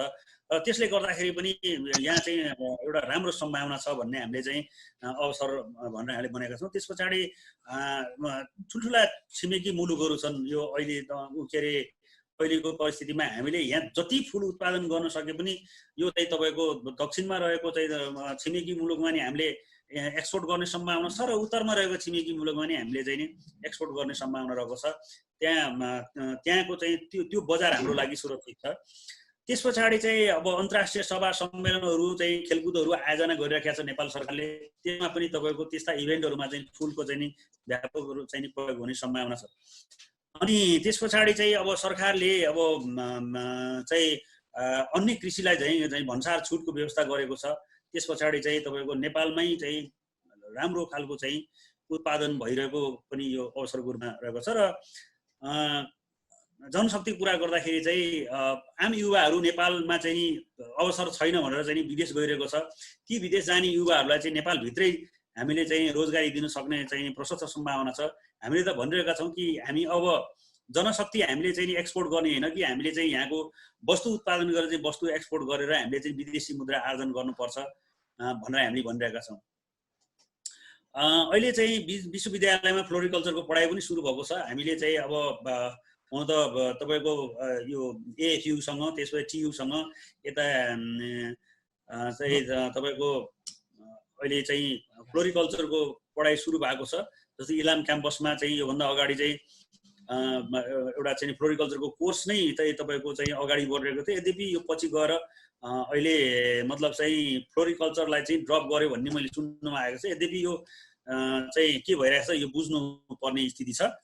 र पनि अहिलेका चाहिँ जस्तो चाहिँ नि 11-12मा पढ्ने भाइ बहिनीहरूले जुन टेक्निकल कृषि स्कुलहरू जुन खोलेको छ, ती टेक्निकल स्कुलहरूका भाइ बहिनीहरूले जुन चाहिँ कृषि पढिरहेका छ त्यसमा चाहिँ फ्लोरिकल्चरमा बढी चाहिँ जोड दिएको भन्ने चाहिँ यहाँ हामीले सूचनाहरू प्राप्त गरेका छौँ। त्यसले गर्दाखेरि पनि ती विद्यार्थी भाइ बहिनीहरू भोलि चाहिँ फ्लोरिकल्चरमा आउने सम्भावना छ। त्यस्ता चाहिँ नि तपाईँको दक्ष जनशक्ति चाहिँ हामीले चाहिँ उत्पादन गर्न सक्यो भनेदेखिलाई यसमा रोजगारीको पनि राम्रो सम्भावना रहेको छ। र संसार जगतको पनि फ्लोरिकल्चरको विकासको लागि फ्लोरिकल्चरको सम्भावनाका विषयहरूमा राम्रै चाहिँ तपाईँको चाहिँ स्थान पाइरहेको हामीले पाएका छौँ। त्यस पछाडि चाहिँ अब यो विभिन्न मेला महोत्सवहरू देशव्यापी रूपमा भइरहेको स्थिति थियो। पहिला अहिले चाहिँ अहिले यद्यपि अहिले कोरोनाको कारणले गर्दाखेरि मेला महोत्सवहरू स्टप भएको छ। र पनि भोलिका दिनहरूमा अब राम्रो हुनेछ हामी आशा राखौँ। त्यस कारणले गर्दाखेरि फुलको चाहिँ राम्रो सम्भावना बढेर गइरहेको छ पुष्प व्यवसायको अवसरको रूपमा। अब वातावरणको कुरा गर्दाखेरि पनि हामीले चाहिँ अब पुष्पले नै होला चाहिँ तपाईँको एउटा वातावरणलाई सुन्दर बनाउने, वातावरणलाई चाहिँ तपाईँको जोगाएर राख्ने कुरामा फुलको चाहिँ ठुलो राम्रो चाहिँ सम्भावना छ। यो विश्वव्यापी चाहिँ मेलाहरू आयोजना भइरहेका छ। हरेक चाहिँ यो अहिले लकडाउन हुनुभन्दा अगाडि, कोरोनाको महामारी आउनुभन्दा अगाडि हरेक महिना चाहिँ एउटा देशमा चाहिँ पुष्पको चाहिँ प्रदर्शनी मेलाहरू व्यापक रूपमा अगाडि बढेको हामीले देखेका छौँ। हामीले पनि धेरै ठाउँमा चाहिँ मेला प्रदर्शनीहरूमा सहभागी भएका छौँ। अर्कोमा जाउँ प्लिज।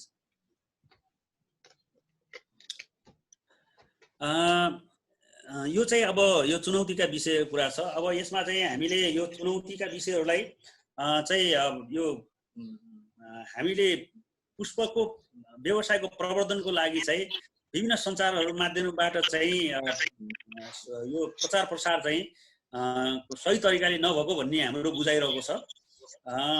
त्यस पछाडि यो अनि यो चाहिँ कृषि यो पुष्प व्यवसायमा चाहिँ पुष्पजन्य वस्तुको चाहिँ अनुसन्धान र विकास चाहिँ अहिलेसम्म चाहिँ तपाईँको यसले फड्को मार्न सकिरहेको छैन। यद्यपि सानोतिनो चाहिँ माइक्रो लेभलमा अनुसन्धान भए पनि यसले चाहिँ तपाईँको यतिको अनुसन्धानले चाहिँ पुष्प व्यवसायको विकासमा चाहिँ टेवा पुग्दैन भन्ने चाहिँ यसमा हाम्रो भनाइरहेको छ। यो वित्तीय स्रोतको कुरा गर्दाखेरि पनि यो सुलभ कर्जाको प्रावधान सरकारले त्यस्तो खालको नियम त ल्यायो, तर सुलभ कर्जा प्राप्त गर्न सक्ने चाहिँ कृषकहरूले चाहिँ पुष्प खेती गर्दैन र प्राप्त गर्न नसक्ने मान्छेहरू धेरै छन् जसले पुष्प खेती गरिरहेका छ। यसलाई पनि चाहिँ हामीले अलिकति चेन्ज गर्नुपर्छ। यो चाहिँ यो वित्तीय मतलब व्यवस्थापनमा चाहिँ अलिकति समस्या रहेको छ। यसलाई पनि हामीले चुनौतीको रूपमा हेरेका छौँ भन्दाखेरिलाई यो संरचनाको कुरा गर्दाखेरि चाहिँ यो नीति आयो। अब नीति आइसके पछाडि चाहिँ अब देशको मतलब चाहिँ नि यो संस्थाको संरचना पनि चाहिँ परिवर्तन भयो, सङ्घीय भयो, प्रदेश भयो, स्थानीय सरकार भयो। अब यो पुष्प नीति चाहिँ कसरी लाने भन्ने हामीले पाइरहेका छैनौँ। यो पनि एउटा चुनौतीको विषयको कुरा छ। त्यस पछाडि चाहिँ अब यो मतलब यो व्यवस्थित र प्रविधियुक्त चाहिँ बजारको हामीले निर्माण गर्नु सकेको छैन। जस्तो अहिले जसरी चाहिँ हामीले बजार चाहिँ फुलको बजार चाहिँ तपाईँको एउटा चाहिँ इन्डिभिजुअल चाहिँ बजार भएको छ, यसमा चाहिँ भ्यालु चेनको विकास हुन सकेको छैन। यो भ्यालु चेनको विकास नहुनु पनि हामीले यो चुनौतीको रूपमा लिएका छौँ। र अब ई मार्केटको पनि अहिले हामीले चाहिँ भर्खरै यो मतलब लकडाउन बिचमा हामीले ई कमर्सको ई मार्केटको कुरा गरेका छौँ। अब ई मार्केट चाहिँ बल्ल सुरु हुन थाल्यो। यद्यपि यो मतलब व्यवस्थित ई मार्केटको पनि नहुनु पनि हामीले चाहिँ यसलाई चुनौतीको रूपमा लिएका छौँ। र अब न्यूनतम समर्थन मूल्यको कुरो छ। अब हुन त सरकारले चाहिँ तपाईँको एकदम जीवनमा नहुने अन्न बाली लगायत चाहिँ अन्य उत्पादनकै समर्थन मूल्य चाहिँ तोक्नु सकेको स्थिति छैन। फुलको समर्थनको मूल्यको चाहिँ नि तोक्ने कुरो छैन। त्यसलाई पनि हामीले एउटा चाहिँ मतलब चाहिँ एउटा चुनौतीको रूपमा हामीले लिएका छौँ। अर्को स्लाइडमा जाउँ प्लिज।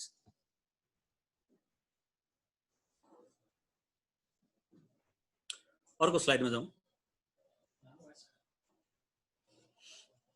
आफै जाँदैन।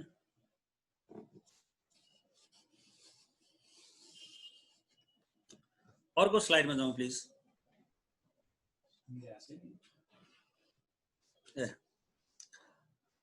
सिधै गयो त। हजुर, अब यहाँ छ समस्या र चुनौतीको कुराहरू छ। यो अहिलेको व्यवसायीहरूमा चाहिँ अब स्वस्थ प्रतिस्पर्धा हुन नसक्नु पनि चुनौतीको रूपमा हामीले लिएका छौँ। र बिक्री दर रेटमा चाहिँ अहिले चाहिँ तपाईँको यो असमानताको रूपमा रहेको छ। यद्यपि हामीले यो धेरै अगाडिदेखि हामीले चाहिँ सङ्घर्ष गरिरहेका छौँ यसलाई चाहिँ नि समानताको लागि। यो चाहिँ अब यो पोस्ट हार्भेस्टको कुरा छ। पोस्ट हार्भेस्टमा पनि हामीले केही कार्यक्रमहरू त चलायौँ, यद्यपि यो पोस्ट हार्भेस्टको चाहिँ रिसर्च चाहिँ तपाईँको नियमित रूपमा हुन सकेको छैन।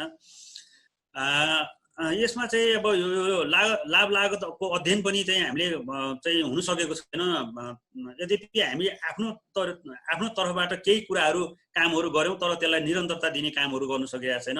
अब पछिल्लो समयमा सरकारले चाहिँ श्रम ऐनहरू ल्याउँदाखेरि चाहिँ यो मतलब चाहिँ श्रमिकहरूको कामदारहरूको चाहिँ यो मतलब चाहिँ ज्याला दरहरू चाहिँ तपाईँको उनका सुविधाहरू बढ्दाखेरि चाहिँ तपाईँको यो लागत मूल्य बढिरहेको छ। त्यसले गर्दाखेरि चाहिँ नेपालमा उत्पादन भएका फुलहरूको मूल्य वृद्धि हुने र भारतमा चाहिँ उत्पादन भएको फुलहरूसँग प्रतिस्पर्धा गर्न नसक्ने स्थिति छ। यसलाई पनि हामीले चुनौतीको रूपमा लिएका छौँ। र नेपालमा हुन त अहिले पछिल्लो समयमा धेरै चाहिँ इन्फ्रास्ट्रक्चरको चाहिँ कामहरू भइरहेको छ। तर जहाँ खेती हुन्छ त्यो ठाउँमा चाहिँ तपाईँको जसले खेती गर्छ उसले चाहिँ तपाईँको त्यो खालको सुविधा चाहिँ नि प्राप्त गर्न सकिरहेको छैन। अहिले यतिखेर पनि तपाईँको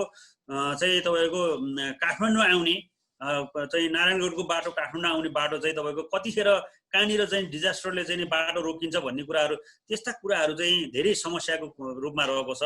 त्यसले गर्दाखेरि चाहिँ धेरै हाम्रो उत्पादनहरू क्षति हुने कुरा छ। अब सरकारले पछिल्लो समयमा पिएमएएमपी प्रोजेक्ट चाहिँ लिएर आयो, तर चाहिँ नि पिएमएएमपीमा चाहिँ फुललाई राखेको छैन।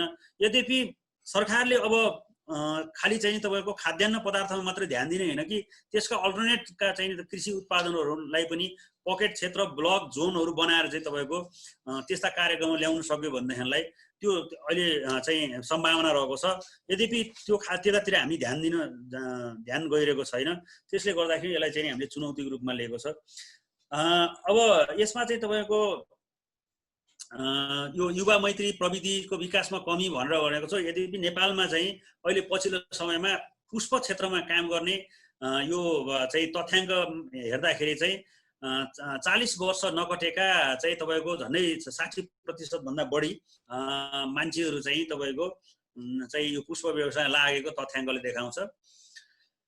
अनि नेपालमा जति पनि प्रविधिहरू भित्रिएको छ त्यो चाहिँ तपाईँको अब मतलब चाहिँ त्यो गुणस्तरीय छैन भन्ने हाम्रो बुझाइ हो। किन भन्दाखेरिलाई तपाईँको धेरै जसो प्रविधिहरू चाहिँ विभिन्न देशमा चाहिँ नि तपाईँको विकास भए पनि यो चाहिँ नि भारत हुँदै नेपाल आउने भएको कारणले गर्दाखेरि नेपालमा आउने प्रविधि चाहिँ चाहे त्यो चाहिँ तपाईँको ग्रिन हाउसका कुरा होस्, चाहे चाहिँ इरिगेसनका कुरा हो, ती प्रविधिहरू चाहिँ मतलब चाहिँ नि सस्तो खालको प्रविधि आयात भए सस्तो खालको प्रविधिले चाहिँ यहाँ उत्पादन र उत्पादकत्व वृद्धि गर्न सक्दैन भन्ने हाम्रो चाहिँ ठमाइरहेको छ। यो प्रविधिहरूको गुणस्तर मापन गर्ने चाहिँ तपाईँको काम चाहिँ नि सरकारले अहिलेसम्म गरिरहेको छैन। त्यो पनि हाम्रो चुनौतीको विषय रहेको छ। पूर्वाधार र यससँग सम्बन्धित विषयमा नि अनुसन्धान हुन सकेको छैन। हामीले फुलको मात्रै नभइकन चाहिँ तपाईँको अब अहिले ग्रिन हाउस भनेको छ, त्यो झापामा जोड्ने ग्रिन हाउस र तपाईँको रसुवामा जोड्ने ग्रिन हाउस एउटै खालको छ। त्यस कारणले गर्दाखेरि रसुवामा जोड्ने ग्रिन हाउस कस्तो हुनुपर्ने, कुन हाइटको हुनुपर्ने, कुन कुन प्रविधिहरू त्यसमा जडान हुनुपर्ने, त्यसका फिचर के हुनुपर्ने भन्ने कुरो छुट्टै खालको अध्ययन हुन सकेको छैन। र झापामा जोड्ने चाहिँ नि ग्रिन हाउस चाहिँ कस्तो हुनुपर्ने भन्ने कुरो त्यो खालको चाहिँ छैन। चाहे त्यो सरकारले पनि त्यसमा ध्यान दिएको छैन र जसले प्रविधि बेचिरहेको छ, आयात गरेर बेचिरहेको छ, उसले पनि त्यस खालको चाहिँ एउटा चाहिँ नि मापदण्ड निर्धारण गर्न सकिरहेको स्थिति छैन। यो पनि एउटा चुनौतीको विषय रहेको छ। र यो अब हामीले चाहिँ यो सहयोग भन्ने कुरा छ। यो सहयोग चाहिँ तपाईँको टेवा र सेवाको प्रवाह चाहिँ अहिले हामीले देखेका छौँ, विभिन्न मिडियाहरूमा आइरहेका छ। जसले टेवा गर्नुपर्ने हो, जसले सेवा गर्नुपर्ने हो, जो सेवाग्राहीलाई चाहिँ अन्तिममा आएर चाहिँ तपाईँको चाहिँ नि एक खालको यो चाहिँ नि त्यसको उचित चाहिँ नि सेवा नभएको कारणले गर्दाखेरि कन्फ्लिक्टहरू चाहिँ आइरहेको हामीले देखेका छौँ। त्यस कारणले गर्दाखेरि यस्ता खालका चाहिँ नि मतलब चाहिँ सेवाहरूलाई जति सरकारले दिनुपर्ने सेवा हो त्यो सेवा चाहिँ सुस्त हुनुपर्छ भन्ने हाम्रो माग रहेको छ। र यो सूचना प्रविधिको जुन सूचना र प्रविधि सम्प्रेषणमा चाहिँ कमजोर अवस्था रहेको छ। किन भन्दाखेरिलाई तपाईँको धेरै जसो चाहिँ नि के अरे सञ्चार माध्यमहरूले चाहिँ बढी पोलिटिकल समाचारहरू सम्प्रेषण गर्ने, बढी चाहिँ तपाईँको चाहिँ नि यो द्वन्द्वका बढी चाहिँ नि समाचारहरू सम्प्रेषण गर्ने, कृषकका कुराहरू, कृषकका आवाजहरू, कृषकका समस्याहरू, सफल कृषकका चाहिँ नि तपाईँको सफलताको कथाहरू चाहिँ मतलब ती समाचारहरूमा सम्प्रेषण भइरहेको स्थिति अहिले त्यो देखिँदैन। कृषि सूचना प्रणाली एआइएसमा अझै पनि पुष्प उपक्षेत्र भनेर आबद्ध अहिलेसम्म चाहिँ नभएको, यसलाई पनि हामीले चाहिँ चुनौतीको विषयमा लिएका छौँ। र यो मतलब चाहिँ नि प्रचारमुखी कार्यकर्तामुखी यो चाहिँ यो उत्प्रेरणा चाहिँ बढी चाहिँ तपाईँको यो मतलब यो दलीय संरचना भएको मतलब प्रजातान्त्रिक देशमा यो दल विशेष, कार्यकर्ता विशेष र चाहिँ अरू चाहिँ त्यही भित्रका चाहिँ कुराहरूमा बढी चाहिँ उत्प्रेरणा भएको र जसले काम गरिरहेको छ, जसले उत्पादन गरिरहेको छ, जसले यो देशमा श्रम गरेर चाहिँ पसिना बगाइरहेको छ र पसिनाले यो जमिनलाई सिञ्चित गरिरहेको छ, त्यतातिर चाहिँ नि उत्प्रेरणा चाहिँ कम भएको चाहिँ हामीले चाहिँ यो चुनौतीको रूपमा हामीले देखेका छौँ। अर्को स्लाइडमा जाउँ प्लिज। 53 हजुर, अब यो विषयमा जिज्ञासा भए भन्ने कुरा छ। मेरो अर्को स्लाइडमा चाहिँ छ जस्तो लाग्छ मलाई। के छ? हजुर कोरोनाको असर भन्ने थियो। हजुर हजुर, कोरोनाको असर भन्ने थियो। हजुर हजुर, जानुस् त एकचोटि। हजुर सर, म जाँदैछु त्यसमा।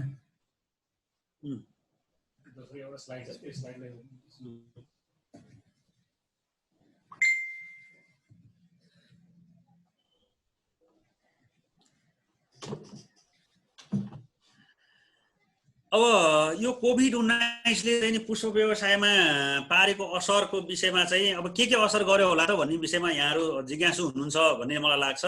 यसमा चाहिँ अब व्यावसायिक रूपमा चाहिँ दैनिक हाम्रो 1.25 करोडको चाहिँ पुष्पको चाहिँ बजार थियो। त्यो बजार चाहिँ हाम्रो चाहिँ जिरोमा झरेको स्थिति छ। उत्पादन भइरहेका फार्म कम्पनीहरू जुन बजारहरू चाहिँ अब यो मतलब चाहिँ नभइसके पछाडि यसमा आश्रित धेरै मान्छेहरूले रोजगारी गुमाएको स्थिति छ। अनि अब यो लकडाउनको कारणले गर्दाखेरि यो अन्य मुलुकबाट चाहिँ नेपालभित्र चाहिँ आउने व्यवस्था मिलाएको छ, तर अन्य हाम्रो देशभित्रका अन्य जिल्लाबाट चाहिँ यस्ता कृषिजन्य उत्पादनहरू, पुष्पहरू ल्याउने चाहिँ व्यवस्था मिलाएको छैन। त्यस कारणले गर्दाखेरि पनि असर परिरहेको छ। बजार व्यवस्थापनमा चाहिँ पुष्प बजार खुले पनि तपाईँको चाहिँ किन्ने मान्छेहरू आइरहेका छैन, त्यसले पनि हामीलाई ठुलो असर पारेको छ। त्यस पछाडि चाहिँ हाम्रो यो के आयो फेरि बिचमा सामाजिक असर भन्दा विभिन्न अब सामाजिक कार्यक्रमहरू चाहिँ नभइसके पछाडि फुलहरू जाने कुरो भएन। त्यस कारणले गर्दाखेरि यी चाहिँ तपाईँको अब व्यवसाय नभएपछि आर्थिक आर्थिक रूपमा चाहिँ नि सुनिश्चितता नभइसकेपछि आर्थिक अनिश्चितताको कारणले गर्दाखेरि धेरै मान्छेहरूमा चाहिँ तपाईँको यो मतलब चाहिँ अब हतोत्साहित भएको, निरुत्साहित भएको र यो डिप्रेसनमा गएको हामीले चाहिँ नि देखेका छौँ। हाम्रा व्यवसायहरू पनि त्यसबाट चाहिँ नि प्रताडित अवस्थामा रहेको छ। अब यसमा चाहिँ नि हामीले यो बीचमा चाहिँ के भयो त भन्ने कुरा हामीले अलिकति फोटोहरू यहाँ राखेका छौँ। प्लिज अर्को स्लाइडमा जानु होला।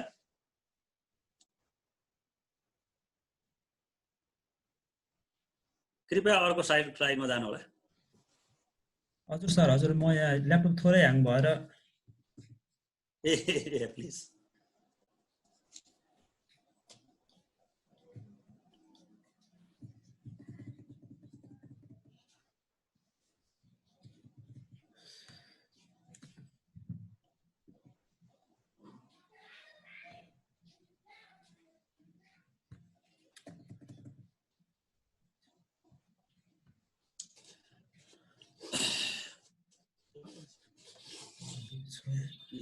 हजुर 56 मिनेट भयो। 2 बजे 3:30 मिनेट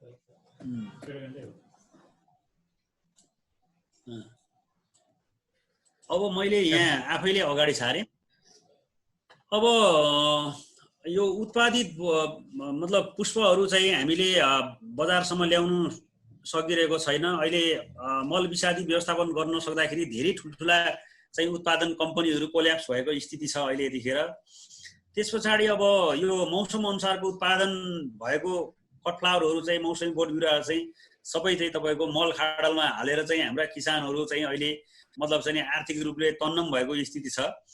अहिले चाहिँ बहुवर्षीय बोट बिरुवाहरूमा पनि अब हामीले यो लकडाउनको बेलामा कामदारहरूलाई चाहिँ तपाईँको घरदेखि नर्सरीदेखि घर जाने स्थिति थिएन। सरकारले चाहिँ पासको व्यवस्था गरेको थिएन। त्यसो हुँदाखेरि चाहिँ धेरै चाहिँ तपाईँको के अरे यो बहुवर्षीय बोट बिरुवाहरू पनि मरेको स्थिति छ। यहाँ तपाईँहरूले फोटो देख्न सक्नुहुन्छ। यो चाहिँ तपाईँको लकडाउनको कारणले गर्दाखेरि बजारमा फुल नगएर चाहिँ तपाईँको फुल काटेर फालिरहेको स्थिति हो। यहाँ सबै यो जुन फुलहरू जम्मा भएको छ, यो फुल चाहिँ नि यो खाल्टोमा हालिएको फुलको अवस्था हो। यो काटेर यहाँ काट्दै चाहिँ खाल्टोमा हालिरहेको छ। कोही चाहिँ तपाईँको बाख्राहरूलाई वस्तुहरूलाई खुवाइरहेको स्थिति छ। त्यस्तै चाहिँ नि अब यो चाहिँ अहिले कोभिड-19ले पुष्प व्यवसायमा पारेको असरको विषयमा अलिकति यहाँ समय त धेरै छैन होला, मैले सरसर्ती मैले देखाएँ।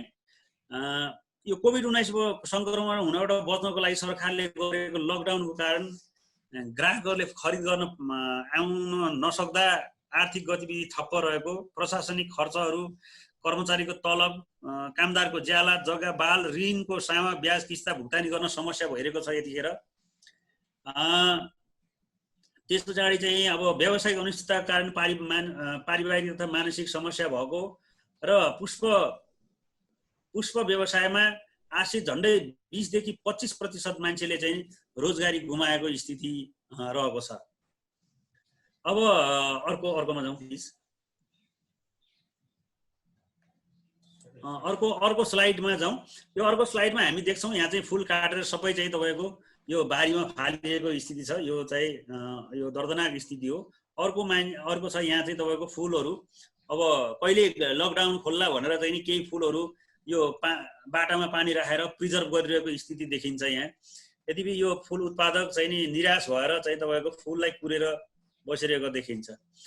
अब अहिलेको चाहिँ तपाईँको अवस्था चाहिँ यस्तो रहेको छ। पुष्पको हामीले केही कुराहरू गऱ्यौँ, इतिहास अलिकति कोट्यायौँ, त्यस पछाडि यसका अहिलेको वर्तमान अवस्थाको स्थिति हेऱ्यौँ, त्यस पछाडि सम्भावना हेऱ्यौँ, चुनौती हेऱ्यौँ, अवसर हेऱ्यौँ, त्यस पछाडि हामीले अब धेरै राम्रा कुराहरू हेऱ्यौँ र अन्तिममा गएर चाहिँ यो कोभिडको महामारीले चाहिँ पिल्सिएको व्यवसायको अवस्था हेऱ्यौँ। अब यहाँहरूलाई चाहिँ यो अवस्थाको बारेमा पुष्पका सम्बन्धी केही जानकारी लिन चाहनुहुन्छ भनेदेखिलाई यहाँहरूले चाहिँ प्रश्न राख्न सक्नुहुनेछ यदि समय छ भनेदेखि। यदि समय छैन भनेदेखिलाई यहाँहरूले मलाई जुन कति लगभग चाहिँ नि 1 घण्टा सुनिदिनु भयो त्यसको लागि धन्यवाद दिन चाहन्छु। र यो पुष्प व्यवसाय सम्बन्धी तपाईहरु केही जिज्ञासा यति छ भनेदेखि फ्लोरिकल्चर एसोसिएसन नेपालको चाहिँ तपाईको वेबसाइट www.fanepal.org.np मा सम्पर्क गर्नु तपाई भिजिट गर्न सक्नुहुन्छ र अर्को www.nepal.floraexpo भनेको nepalfloraexpo.com.np मा यहाँहरुले चाहिँ भिजिट गर्नु सक्नुहुनेछ र हाम्रा सबै डेटाहरु सबै चाहिँ नि तपाईको हामीले गरेका गतिविधिहरु चाहिँ हामीले त्यो वेबसाइटमा राखेको कारणले गर्दाखेरि यहाँले त्यसमा भिजिट गरेर पनि यहाँले जानकारी लिन सक्नुहुनेछ। धन्यवाद। एकचोटी वेबसाइटको नाम दोस्रोचोटी भन्दिनु त। धन्यवाद सरलाई। पुष्प व्यवसाय खेती सम्बन्धी चाहिँ एकदमै आधारभूत तहदेखि चाहिँ हामीलाई धेरै जानकारी दिनुभएकोमा चाहिँ सरलाई धेरै धेरै धन्यवाद व्यक्त गर्न चाहन्छु। र अब यसै गरी हामीसँग चाहिँ समय एकदमै कम भएको कारणले गर्दा म अर्को सेसनमा जान चाहन्छु। हामीले अर्को सेसनमा चाहिँ हजुर धन्यवाद। हजुर सहभागीहरूको लागि भनेर एउटा क्विज सेसन राखेका छौं र त्यसमा चाहिँ हजुर हामीले सहभागीहरूलाई चाहिँ 3टा प्रश्नहरू गरिनेछ र त्यो प्रश्नहरू चाहिँ सहभागीहरूले हाम्रो च्याट बक्समा चाहिँ त्यसको आन्सर भन्नुपर्ने हुन्छ। एकदमै छोटो समयमा करिब 20 सेकेन्डमा चाहिँ आन्सर भन्नुपर्ने हुन्छ र उहाँहरूले आन्सर मेरो स्क्रिन शेयर भएको छ। सर एकचोटी यो वेबसाइट हेलो सर वेबसाइट भन्नुभयो। वेबसाइटको नाम यो च्याट बक्समा लेखिदिनु न। हस् थ्यांक यू हस्। तपाईहरुको केही जिज्ञासाहरू छ भने चाहिँ च्याट बक्समा लेखिदिनु होला। च्याट बक्समा हामीले तपाईहरुको क्वेशनहरुलाई एड्रेस गर्नेछौं। सरहरुसँग पनि तपाईको केही क्वेशनहरु छ भने चाहिँ च्याट बक्समा राखिदिनु हुन म अनुरोध गर्दछु। हस् ओके। अब चाहिँ म हाम्रो अर्को सेसन तर्फ प्रवेश गर्न चाहन्छु। हाम्रो अर्को सेसनमा चाहिँ रहेको छ क्विज सेसन रहेको छ र क्विज सेसनमा चाहिँ हामीले तपाईहरुलाई 3टा क्वेशन सोधिनेछ। 3टा क्वेशन को चाहिँ हरेक पालो सोधिनेछ र एउटा क्वेशनको चाहिँ जसले अगाडि छिटो उत्तर दिनुहुनेछ उहाँ नै विजय हुनुहुनेछ र आन्सर हेर्दिनका लागि चाहिँ वाइसिटी नेपालका भोलिन्टियर साथीहरुलाई म अनुरोध गर्दछु र म यहाँ स्क्रिनमा चाहिँ क्वेशन प्रेजेन्ट गर्न गइरहेको छु। स्क्रिन प्रेजेन्ट भएको छ नि है?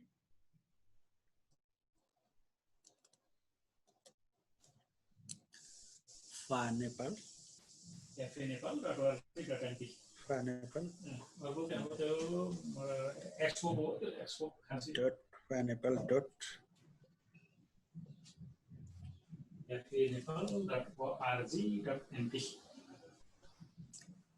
यहाँ स्क्रिनमा तपाईले क्वेशन देख्न सक्नुहुन्छ।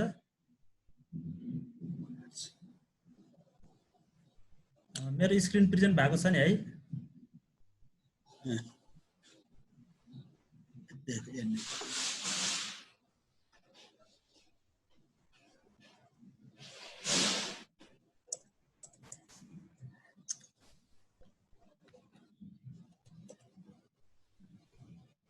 हेलो,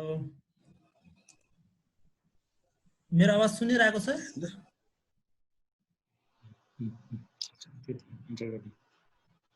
हेलो, आइरहेछ।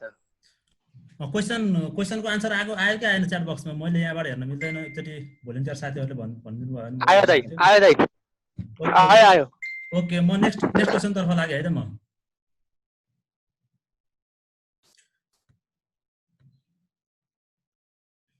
नेक्स्ट क्वेशन ध्यान दिएर हेर्दिनु होला र यसको उत्तर दिनु होला। Which garden plant is the 17th century was exchanged as a form of currency? 1 poppy, 2 dahlia, 3 tulip, 4 erica. Answer तपाईले च्याट बक्समा लेख्न सक्नुहुन्छ। च्याट बक्समा मिलेको पहिलो उत्तरलाई नै हामीले विनर घोषणा गर्नेछौं।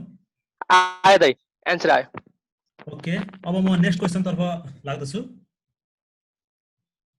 The Japanese art of flower arrangement is known as 1 bonsai, 2 ikebana, 3 kimono, 4 origami. आयो दाइ आन्सर।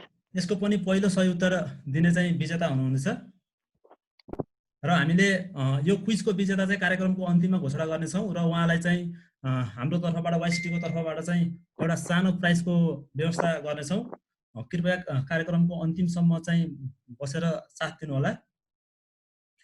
र अब हाम्रो कार्यक्रममा चाहिँ अब नेक्स्ट वक्ताको रूपमा हुनुहुन्छ यसै फ्लोरिकल्चर एसोसिएसन नेपालका सचिव Bishwamani पोखरेलज्यू।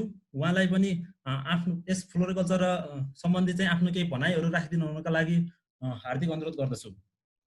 Bishwamani sir, microphone unmute गर्न सक्नुहुन्छ। हामीसँग समय अलिकति कम भएको कारणले गर्दाखेरिमा आफ्नो भनाइहरू छोटो समयमा सकिदिनु हुनका लागि अनुरोध गर्दछु। विश्वमणि सर, कृपया माइक्रोफोन अनम्युट गरिदिनु होला।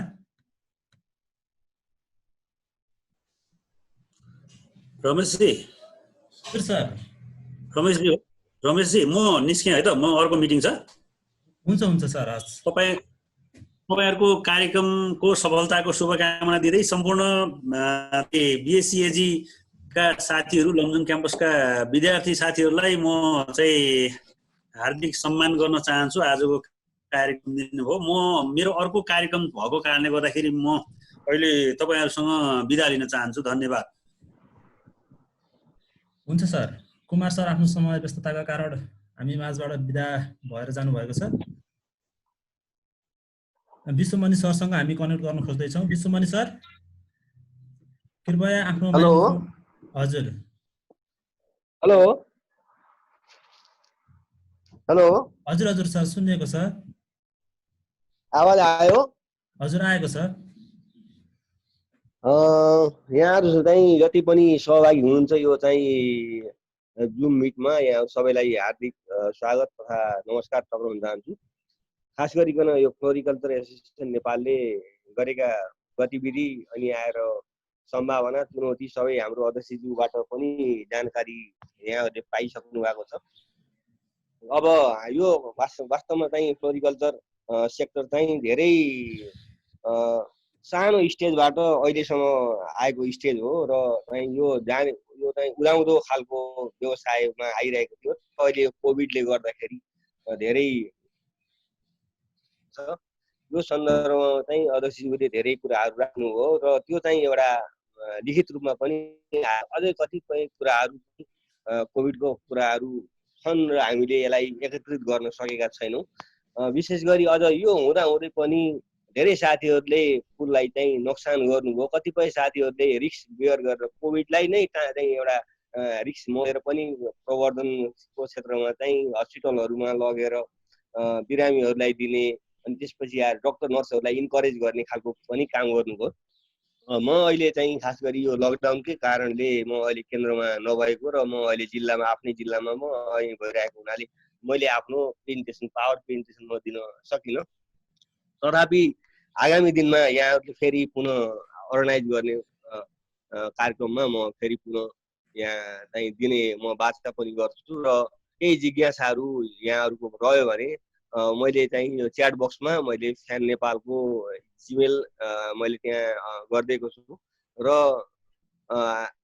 त्यसमा चाहिँ भएको वेबसाइट पनि मैले त्यसमै मैले टेक्स्ट गरिदिएको छु। तपाईँहरूले चाहिँ त्यसमा चाहिँ इन्क्वायरी गर्नुभयो भने तपाईँहरूलाई तुरुन्तै यसको रेस्पोन्स चाहिँ संस्थाले चाहिँ गर्नेछ र मलाई पनि यो प्रोग्राममा चाहिँ यहाँहरूलाई हार्दिक धन्यवाद पनि दिन चाहन्छु। Hello sir.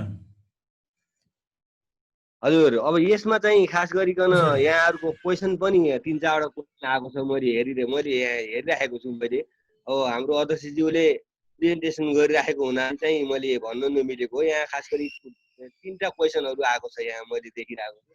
खास गरी समीर कोइरालाज्यूले चाहिँ यो बिजनेस स्टार्ट गर्दा के चिजहरूमा फोकसमा ध्यान दिनु पर्ला भन्ने खालको क्वेसन राख्नु भएको छ।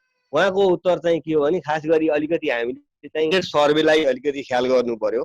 मार्केट हामीले चाहिँ डिमान्ड के छ त, कुन ठाउँमा के डिमान्ड छ भन्ने कुरा अलिकति चाहिँ हामीले स्टडी गर्नुपर्छ। अनि आएर यो अब यो एग्रिकल्चरको हर्टिकल्चरमा पनि फ्लोरिकल्चरमा बढी चाहिँ इन्भेस्टमेन्ट लाग्छ, अलिकति लगानी बढी लाग्छ। त्यस कारण लगानीको क्षेत्रहरूलाई हेर्नुपर्छ। र अनि क्लाइमेटिक जोन हामीले गर्न खोजेको बिजनेस चाहिँ क्लाइमेटलेमा सुट छ कि छैन भन्ने कुराहरू स्टडी गर्यो भने यो चाहिँ यो बिजनेसलाई अगाडि बढाउन सकिन्छ। समीरजीको प्रश्न चाहिँ अर्को हाम्रो अधिकारी प्रज्ञाले एउटा क्वेसन राख्नु भएको छ, मार्केटिङको बारेमा केही बताइदिनुको लागि मार्केट पाउन निकै गाह्रो भयो भन्ने कुराहरू छ। खास गरी के छ भने फ्लोरिकल्चरको अहिलेको हाम्रो अनुभवमा चाहिँ क्वान्टिटी, क्वालिटी र कन्टिन्युटी भन्छ, यी तीनटै कुराहरू म्याच गर्नेहरूको चाहिँ बजारमा समस्या छैन। कसैले चाहिँ भड्काउको भरमा झड्के 2 सिजन 1 महिना खेती गर्छु र म बेच्छु भन्यो भने बेच्नलाई अलि अप्ठ्यारो हुन्छ। किनभने यो फ्लोरिकल्चरमा अहिले सानो व्यवसाय हो, धेरै मान्छेले चाहिँ फुल पनि बिक्छ भन्ने हाम्रो मानसिकताबाट गुजिरहेको समाज छ। त्यस कारणले गर्दाखेरि हामीले चाहिँ मार्केट स्टडी गरेर अनि आएर मार्केटको चेन कहाँ कहाँ छ भन्ने कुराहरू चाहिँ हामीले पत्ता लगाउनु पर्ने हुन्छ। खास गरी चाहिँ अब कठफ्लावर गर्नेहरूलाई चाहिँ होलसेल मार्फत मार्केटिङ हुन्छ, अनि आफै गएर बजारमा गएर चाहिँ बाटोमा बेचेर पसललाई बेच्छु भन्दा बिक्री हुँदैन। यो चाहिँ होलसेलको चेन मार्फत हुन्छ। अब रिटेल सपहरूको पनि के अरे यो नर्सरी व्यवसाय नर्सरी उत्पादन गर्नेहरूको पनि त्यही चेन छ। चेनबाट चाहिँ बिक्री हुनाले चेनमा चाहिँ आबद्ध हुनको लागि पनि म अनुरोध गर्छु। अनि अर्को छ फिस्कल इयरमा सँगै फ्लावरको फ्लोरिकल्चर प्रोडक्टको एक्सपोर्ट घटाइ जानु भएको मेन रिजन के हुन सक्छ भन्ने कुराहरू, जस्तो एक्सपोर्ट चाहिँ घटेको कुराहरू छ, इम्पोर्ट बढेको कुराहरू छ। खास गरी के छ भने यहाँ चाहिँ अब इन्भेस्टमेन्ट चाहिँ फ्लोरिकल्चरमा धेरै लाग्ने अनि आएर चाहिँ इन्डिया र नेपालको खुला बोर्डर, इन्डियामा चाहिँ इन्भेस्टमेन्ट गर्ने फार्मरहरूलाई चाहिँ गभर्मेन्टको सब्सिडीहरू हाई छ, फर्टिलाइजर हाई छ, इन्फ्रास्ट्रक्चरहरू सस्तो छ। त्यसले गर्दाखेरि चाहिँ त्यहाँ सस्तोमा उत्पादन हुने फुलजन्य वस्तुहरू चाहिँ नेपालमा सजिलै आयात चाहिँ ल्याउन सक्ने। त्यसले गर्दाखेरि नेपाली फुल इन्डियाको फुलसँग, भारतीय फुलसँग प्रतिस्पर्धा गर्न नसकेर पनि यहाँ चाहिँ उत्पादनमा घट्दै जानुको कारण पनि एउटा त्यो कारण हो। अर्को कुरा चाहिँ एक्सपोर्ट गर्नको लागि चाहिँ पूर्वाधार, यो देशमा चाहिँ पूर्वाधार राम्रो विकास हुनुपर्छ, क्वालिटी को फुल उत्पादन हुनुपर्छ। एयरपोर्टहरूमा चाहिँ कोल्ड चेन सिस्टमको चाहिँ कोल्ड स्टोरहरू बन्नुपर्छ। त्यसको लागि चाहिँ राज्यको नै एउटा चाहिँ दायित्वको रूपमा राख्न सकियो भने राज्यले नै त्यसलाई चाहिँ एक्सपोर्टमा फुललाई लानुपर्छ भन्ने अवधारणामा चाहिँ पूर्वाधार विकास गर्न सकियो भने यसरी चाहिँ बढाउन सकिन्छ। किनभने अब बिउ पनि, बिरुवा पनि, मल पनि, इन्फ्रास्ट्रक्चर पनि सबै आयातित छ। त्यही आयातित फुलबाट चाहिँ उत्पादन गरेको चाहिँ वस्तु चाहिँ स्वतः महँगो हुने हो। त्यस कारणले हामीले इन्टरनेसनलमा एक्सपोर्ट गर्ने फुल चाहिँ चाइना र अनि इन्डियाको चाहिँ कम्पिटेटिभ भएन भने चाहिँ इन्टरनेसनल मार्केटले चाहिँ हाम्रो एक्सेप्ट गर्दैन। त्यस कारणले गर्दा हाम्रो कम्पिटेटिभ बनाउनको लागि, क्वालिटेटिभ बनाउनको लागि चाहिँ पूर्वाधारमा चाहिँ सरकारको लगानी र त्यस्ता पूर्वाधारहरूको विकास चाहिँ हुन जरुरी छ र उच्च स्तरको तालिमहरू, उत्पादन तालिमहरू पनि जरुरी देखिन्छ। अब फ्लोरिकल्चर बिजनेस गर्दा सुरुमा इन्भेस्टमेन्ट कति जति गर्दा ठिक होला सर भन्ने रुपेश श्रेष्ठले राख्नु भएको छ। यो चाहिँ अब यो चाहिँ विषयगत हुन्छ, कुन शीर्षकमा कुन खालको बिरामा कति लाग्ने भन्ने हुन्छ। त्यो चाहिँ यहाँले फ्यानसँग चाहिँ राख्नु हो भने फ्यानले जानकारी दिन सक्छ। मेरो भनाइ यति छ। हजुर सर, अनि यहाँ अर्को क्वेसन पनि गर्नुभएको छ हाम्रो आदरणीय सरजित दाइले। How can a student involve with fan for research, where should student visit or to whom, any past involvement of fan with agriculture student pursuing research on floriculture भनेर क्वेसन राख्नु भएको छ। के राख्नु भएको छ फेरि भन्नुस् त। How can a student involve with fan for research, where should student visit or to whom, any past involvement of FAN with agriculture student pursuing research on floriculture? अब यसमा के छ भन्नुहुन्छ भने अब नेपालमा चाहिँ हामीसँग त्यस्तो रिसर्चको खास चाहिँ अब चाहिँ प्रोग्रामहरू केही हुँदैन र हामीले सानो सानो रिसर्चहरू चाहिँ गरिरहेका हुन्छौँ, नेपाल सरकारको सहयोगमा गरिरहेका हुन्छौँ। र यो चाहिँ जब पुष्पनीतिले ब्रेक गर्यो, ब्रेक गरिसकेपछि अहिले प्रान्तीय सरकार भयो र प्रान्तीय सरकारमा पनि यो नीति चाहिँ पास भएको छैन र साना साना कार्यक्रमहरू चाहिँ कृषक लेभलमा उहाँहरूले राख्नु भएको छ तर रिसर्चको प्रोग्राम चाहिँ हामीसँग छैन। अब गभर्मेन्टले जबसम्म हामीसँग चाहिँ टाइअप गर्दैन र गभर्मेन्टको आफ्नै निकायले रिसर्च गर्छ भने त्यो चाहिँ युनिभर्सिटीका विद्यार्थी र युनिभर्सिटीले गभर्मेन्टकै निकायसँग टाइअप गरेर रिसर्चको पाटोमा अगाडि बढाउने हो। अब चाहिँ जब फ्यानसँग आउँछ भने फ्यानले आफै गर्दैन, फ्यानलाई एक्सपर्ट चाहिन्छ। त्यो बेलामा चाहिँ युनिभर्सिटीका विद्यार्थी अथवा चाहिँ एक्सपर्टहरूलाई राखेर नै रिसर्चको पाटो अगाडि बढ्छ। र अहिले हामीसँग चाहिँ त्यस्तो रिसर्चको प्रोग्रामहरू कुनै छैन र अध्ययन गर्नुपर्ने कुराहरू धेरै छ र रिसर्चको प्रोग्रामहरू हामीसँग छैन। अनि सरलाई चाहिँ एउटा मेरो पर्सनल क्वेसन पनि रहेको छ। म चाहिँ अहिले नलपुर काउसतीको अहिले घरमै छु सर। अनि मैले चाहिँ अहिले यो सयपत्री फुलको सिजन भएको हिसाबले गर्दाखेरिमा मेरो घरको साइडमा चाहिँ अलिकति जग्गा खाली भएको कारणले गर्दाखेरिमा त्यसमा चाहिँ फुल खेती गरौँ कि भनेर चाहिँ मैले सोच बनाएको।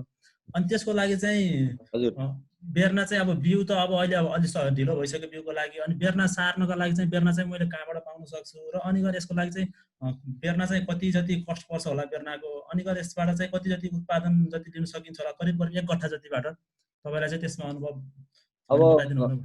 धन्यवाद तपाईँलाई। सयपत्रीलाई तपाईँले ढिला भएको छ भन्नुभयो। ढिला चाहिँ बिउ ल्याए पनि ढिला भएको छैन। नेपाली हाम्रो चाहिँ तिहार पछाडि छ र सयपत्री तिहारमा मात्रै बिग्दैन, 12 महिना बिग्छ। हामीले यसरी 12 महिना चाहिँ सयपत्री रोप्नुपर्छ एउटा कुरा। अर्को कुरा अहिले बिरुवा लाउँदा चाँडै हुन्छ, छिटो हुन्छ, त्यो बिरुवाबाट गरौँ भन्ने पनि सकिन्छ। तर अहिले के छ भने बिरुवा उत्पादन गर्ने ठाउँहरू पनि छन् चाहिँ तपाईँको आवश्यकता भएको हुनाले चितवनको नजिकै त्यहाँ बिरुवा उत्पादन गर्ने साथीहरू पनि हुनुहुन्छ त्यहाँ मेगौलीमा। तपाईँले त्यहाँ सम्पर्क गरेर पनि बिरुवा ल्याउन सक्नुहुन्छ। र अब त्यो बाहेक जस्तो तपाईँले कटिङमा राखेको माटोबाट राखेको बिरुवा हो भने तपाईँलाई 3 रुपियाँ पर्न आउँछ प्रति बोट। यदि कोकोपिटमा ट्रेमा अलि हाइटेकमा कसैले राखेको छ भने 10 रुपियाँसम्म दिने गरेको पाइन्छ, किनभने बिउ महँगो छ। र अलिकति क्वालिटीको बिरुवा लिने हो भने 10 रुपियाँसम्म यहाँ काठमाडौँमा लिइरहेका छन्, बिरुवा चाहिँ पाउन सकिन्छ। र अनि कोकोपिटमा राखेको बिरुवाहरू ट्रान्सपोर्टेसन गराउनलाई अलिकति गाह्रो हुन्छ, किनभने त्यसमा तल पकहरू हुन्छ। पकलाई चाहिँ त्यही हिसाबको प्याकेजिङ गर्नु पर्ने हुन्छ। प्याकेजिङ गरेर धेरै बिरुवाहरू ट्रान्सपोर्टेसन गर्न गाह्रो हुन्छ। अब जस्तो माटोमा राखेको जुन कटिङ बिरुवाहरू हो त्यो चाहिँ 100 को बन्डलमा गर्दाखेरि तपाईँको एउटा सानो कार्टुनमा वाइवे चाउचोको उदाहरण दिन्छु। वाइवे चाउचोको कार्टुनमा ल्यायो भने पनि 2-3 हजार बिरुवा आउन सक्छ। त्यसरी चाहिँ यो कटिङको ल्याउनलाई सजिलो छ र सस्तो पनि छ। अब जहाँसम्म उत्पादनको कुरा छ, उत्पादन चाहिँ सयपत्री को राम्रो खालको बिउ जुन हामीले नेपालमा चलेको भनेको कलकत्ते भेराइटी हो। कलकत्ते येल्लो कलर र चाहिँ अरेन्ज कलर बढी चल्छ र अनि येल्लो कलर चाहिँ चल्छ। त्यो चाहिँ भेराइटी तपाईँले त्यसको फुल स्टेजसम्म प्रोडक्सन लिनु हो भने एउटा फुल बोटले कम्तीमा 5वटा माला उत्पादन गर्छ। र त्यो बाहेक अरू मन्दिरमा चाहिँ लाने खालको फुल, सानो फुलहरू पनि धेरै उत्पादन गर्छ। अब 5वटा माला त्यसले दिन सक्छ। त्यसको क्यापेसिटी भनेको राम्रो माला चाहिँ 5वटा उत्पादन हुन्छ। हजुर, हुन्छ सर। अनि यहाँ हामीलाई अहिले अर्को क्वेसन पनि आएको छ। विवेक सोडारीजीले सोध्नु भएको छ, सर पोस्ट कोभिड सिचुएसनमा फ्लोरिकल्चर बिजनेसमा लकडाउनको इफेक्टलाई रिड्युस गर्न फ्यानले कस्तो काम गरिरहेको छ भनेर सोध्नु भएको छ। अब यसमा चाहिँ हामीले खास गरी यो त हामीलाई चाहिँ कस्तो समस्या परेको थियो भने अब एउटा मान्छेको बसाइ एकातिर र फार्म एकातिर यस्तो भइरहेको थियो।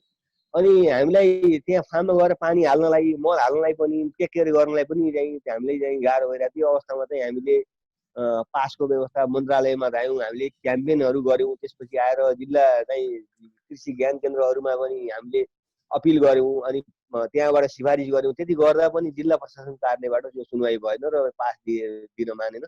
त्यसपछि त्यो गर्दा गर्दै पनि हामीले प्रयास गर्दा गर्दै आइडेन्टिटी कार्डहरू बनाइदियौँ, उद्यमी कार्डहरू चाहिँ फ्यानले बनाइदियो मान्छेलाई हिँड्न सजिलो होला भन्ने। अब कुनै पनि विकल्पमा पनि काम गर्दाखेरि गभर्मेन्टको जुन प्रशासन निकायले यसलाई चाहिँ हेरेन, यसलाई चाहिँ मानेन र त्यो फेसबाट हामी चाहिँ गुज्रेको हो। र जब अरू उद्योग वाणिज्य महासङ्घ मार्फत चाहिँ धेरै दबाब गएपछि बल्ल उद्यमहरूलाई मात्रै दिने भन्ने खालको भइसकेपछि बल्ल एउटा कार्डको मार्फत चाहिँ साथीहरूले आफ्नो फर्ममा गई त्यसलाई चाहिँ व्यवस्थापन कार्यमा चाहिँ जानलाई थाल्नु हो।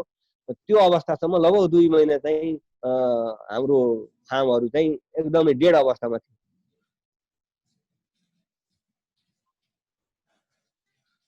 हेलो हेलो हजुर सर। हजुर अरू कुनै क्वेसन छ? हजुर हजुर सर, लगभग क्वेसनहरू यति नै हो। अब हामीसँग एउटा अन्तिम क्वेसन रहेको छ। हजुर त्यो क्वेसन म तपाईँलाई प्रेजेन्ट गर्छु र हामीसँग समय कम भएको कारणले गर्दाखेरिमा सबै क्वेसनहरू पनि लिन अलिकति असमर्थ छौँ। यहाँ सोध्नु भएको छ, सर फ्यानको पेजमा नेपालको स्ट्याटिस्टिक्स इन्फर्मेसन मात्रै देखिन्छ। इफ स्टुडेन्ट्स या कुनै फार्मर्सलाई फ्लावरको म्यानेजमेन्ट बारेमा अनि अरू प्रोडक्सनको इन्फर्मेसन चाहिएमा कहाँबाट इन्फर्मेसन लिन सकिन्छ? त्यस्तो कुनै पेज र वेबसाइट छैन भनेर सोध्नु भएको छ यहाँ।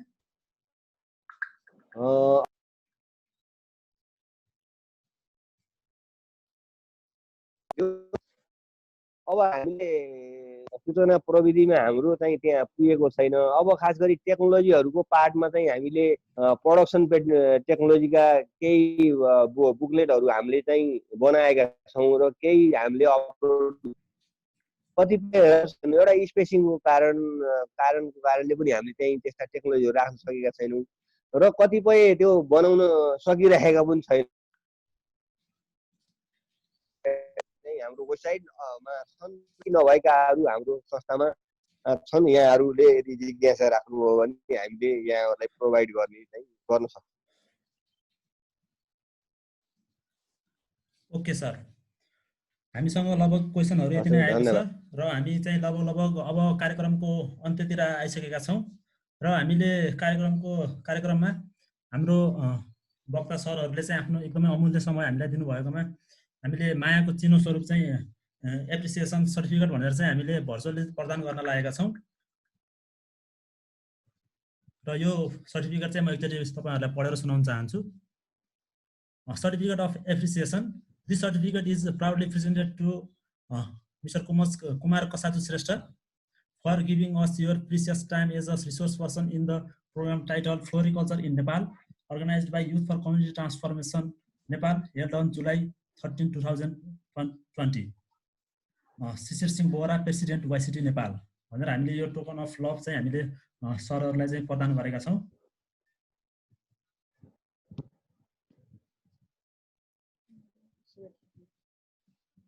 र अब चाहिँ हामी लगभग कार्यक्रमको अन्तिमतिर आइपुगेका छौँ र कार्यक्रमको अन्तिममा YCT नेपालका अध्यक्ष ज्यू दाजु शिशिर सिंह बोहराज्यूलाई आफ्नो भनाइ राख्दै साथै क्विजको हाम्रो अघिको क्विजको चाहिँ विनरहरूको घोषणा गर्दै कार्यक्रमलाई अन्तिम गरिदिनु हुन म अनुरोध गर्दछु। धन्यवाद भाइ। सुनिरहेछ? सुनिरहेको छ दाइ। धन्यवाद रमेश भाइ। धन्यवाद चाहिँ हामीलाई फ्यानबाट आएर फ्लोरिकल्चरको नेपालमा अवस्था कस्तो छ, फ्लोरिकल्चरको मार्केट कस्तो छ भनेर चाहिँ फ्यानका अध्यक्ष र सचिवज्यूलाई चाहिँ विशेष धन्यवाद दिन चाहन्छु। साथै यस कार्यक्रममा चाहिँ हामीलाई विशेष सहयोग गर्नुहुने गणेश कमथाल दाई, उहाँको सल्लाहले नै हामीले यस कार्यक्रम सञ्चालन गर्न सफल भएका हौँ। र सरहरूले भनिसक्नु भएको छ नेपालमा फ्लोरिकल्चरको अवस्था कस्तो छ, कसरी खेती गर्ने, यसको मार्केट कस्तो छ भनेर। यस सँगसँगै हाम्रो अब फुल खेती चाहिँ विभिन्न धर्म संस्कृतिसँग पनि जोडिएर आएको छ। फुल चाहिँ हाम्रो अब जन्मेदेखि मृत्युसम्म वैवाहिक बेलामा बरमाला लगाउनदेखि लिएर विभिन्न सांस्कृतिक पक्षमा पनि फुलको महत्त्व एकदम छ हाम्रो समाजमा। यससँगै कतिपय फुलहरू चाहिँ हाम्रो जस्तै अब राष्ट्रको चिनारीको रूपमा पनि पाउँदै आएका छन्।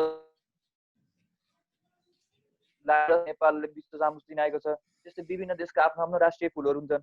यिनीहरूले चाहिँ फुलको महत्त्व चाहिँ हाम्रो अब समाजदेखि लिएर राष्ट्रसम्म सबै ठाउँमा छ।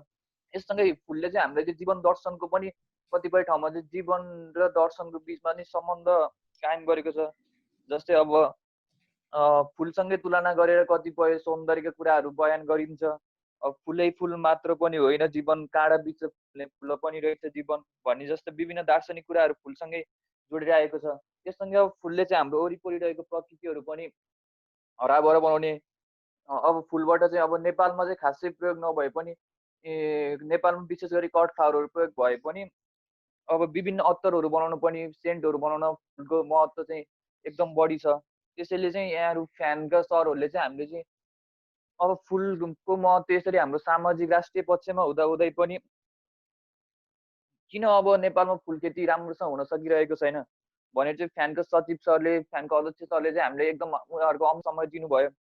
उहाँहरूको अमूल्य सहयोगबाट चाहिँ हामी बिए सिएजी पढ्दै गरेका विद्यार्थी लगायत यस कार्यक्रममा सहभागी हुनुभएका सम्पूर्ण अरू मित्रहरूले चाहिँ अब फुल खेती सम्बन्धी केही नयाँ गर्ने सोच छ, कसरी व्यावसायिक फुल खेतीतिर लाग्न सकिन्छ भन्ने प्रश्नहरूको बारेमा चाहिँ फ्यानका सरहरूसित पुछारी गरिसक्नु भएको छ। यदि यहाँहरूलाई भित्रै मनबाट फुल खेती गर्न मन छ भने फ्यानको सचिव र अध्यक्ष सर लगायत अन्य फ्यानका मेम्बरहरूसँग चाहिँ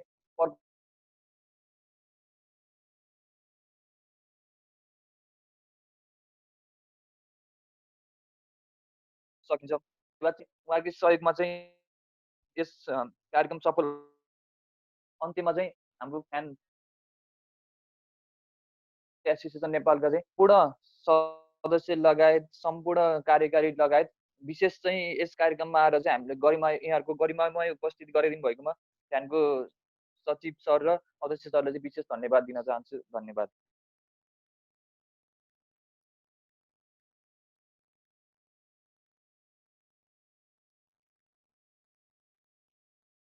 हेलो। यसै गरी आजको हाम्रो यो कार्यक्रम पनि यही सकिएको घोषणा गर्न चाहन्छु। कार्यक्रम समय अनि हाम्रो विनरहरूको पनि हाम्रो अघिको क्विजको विनरहरूको नाम पनि भनिदिनु हुन चाहिँ दाइलाई म आग्रह गर्दछु। यसै गरी विनर चाहिँ हाम्रो बबिता जी हुनुभएको छ पहिलो प्रश्नको विनर चाहिँ। सेकेन्ड प्रश्नको विनर चाहिँ नाम चाहिँ एससिटी नेपाल लेख्नु भएको छ, उहाँ हुनुभएको छ भने। त्यसै गरी थर्ड प्रश्नको चाहिँ सही जवाफ दिनुभएको छ विवेक सोडारीजीले। उहाँहरूलाई यस कार्यक्रममा सहभागी हुनुभएको साथै आफ्नो ज्ञानको सदुपयोग गरी उचित उत्तर दिनुभएकोमा यहाँहरूले धेरै धेरै धन्यवाद व्यक्त गर्न चाहन्छु।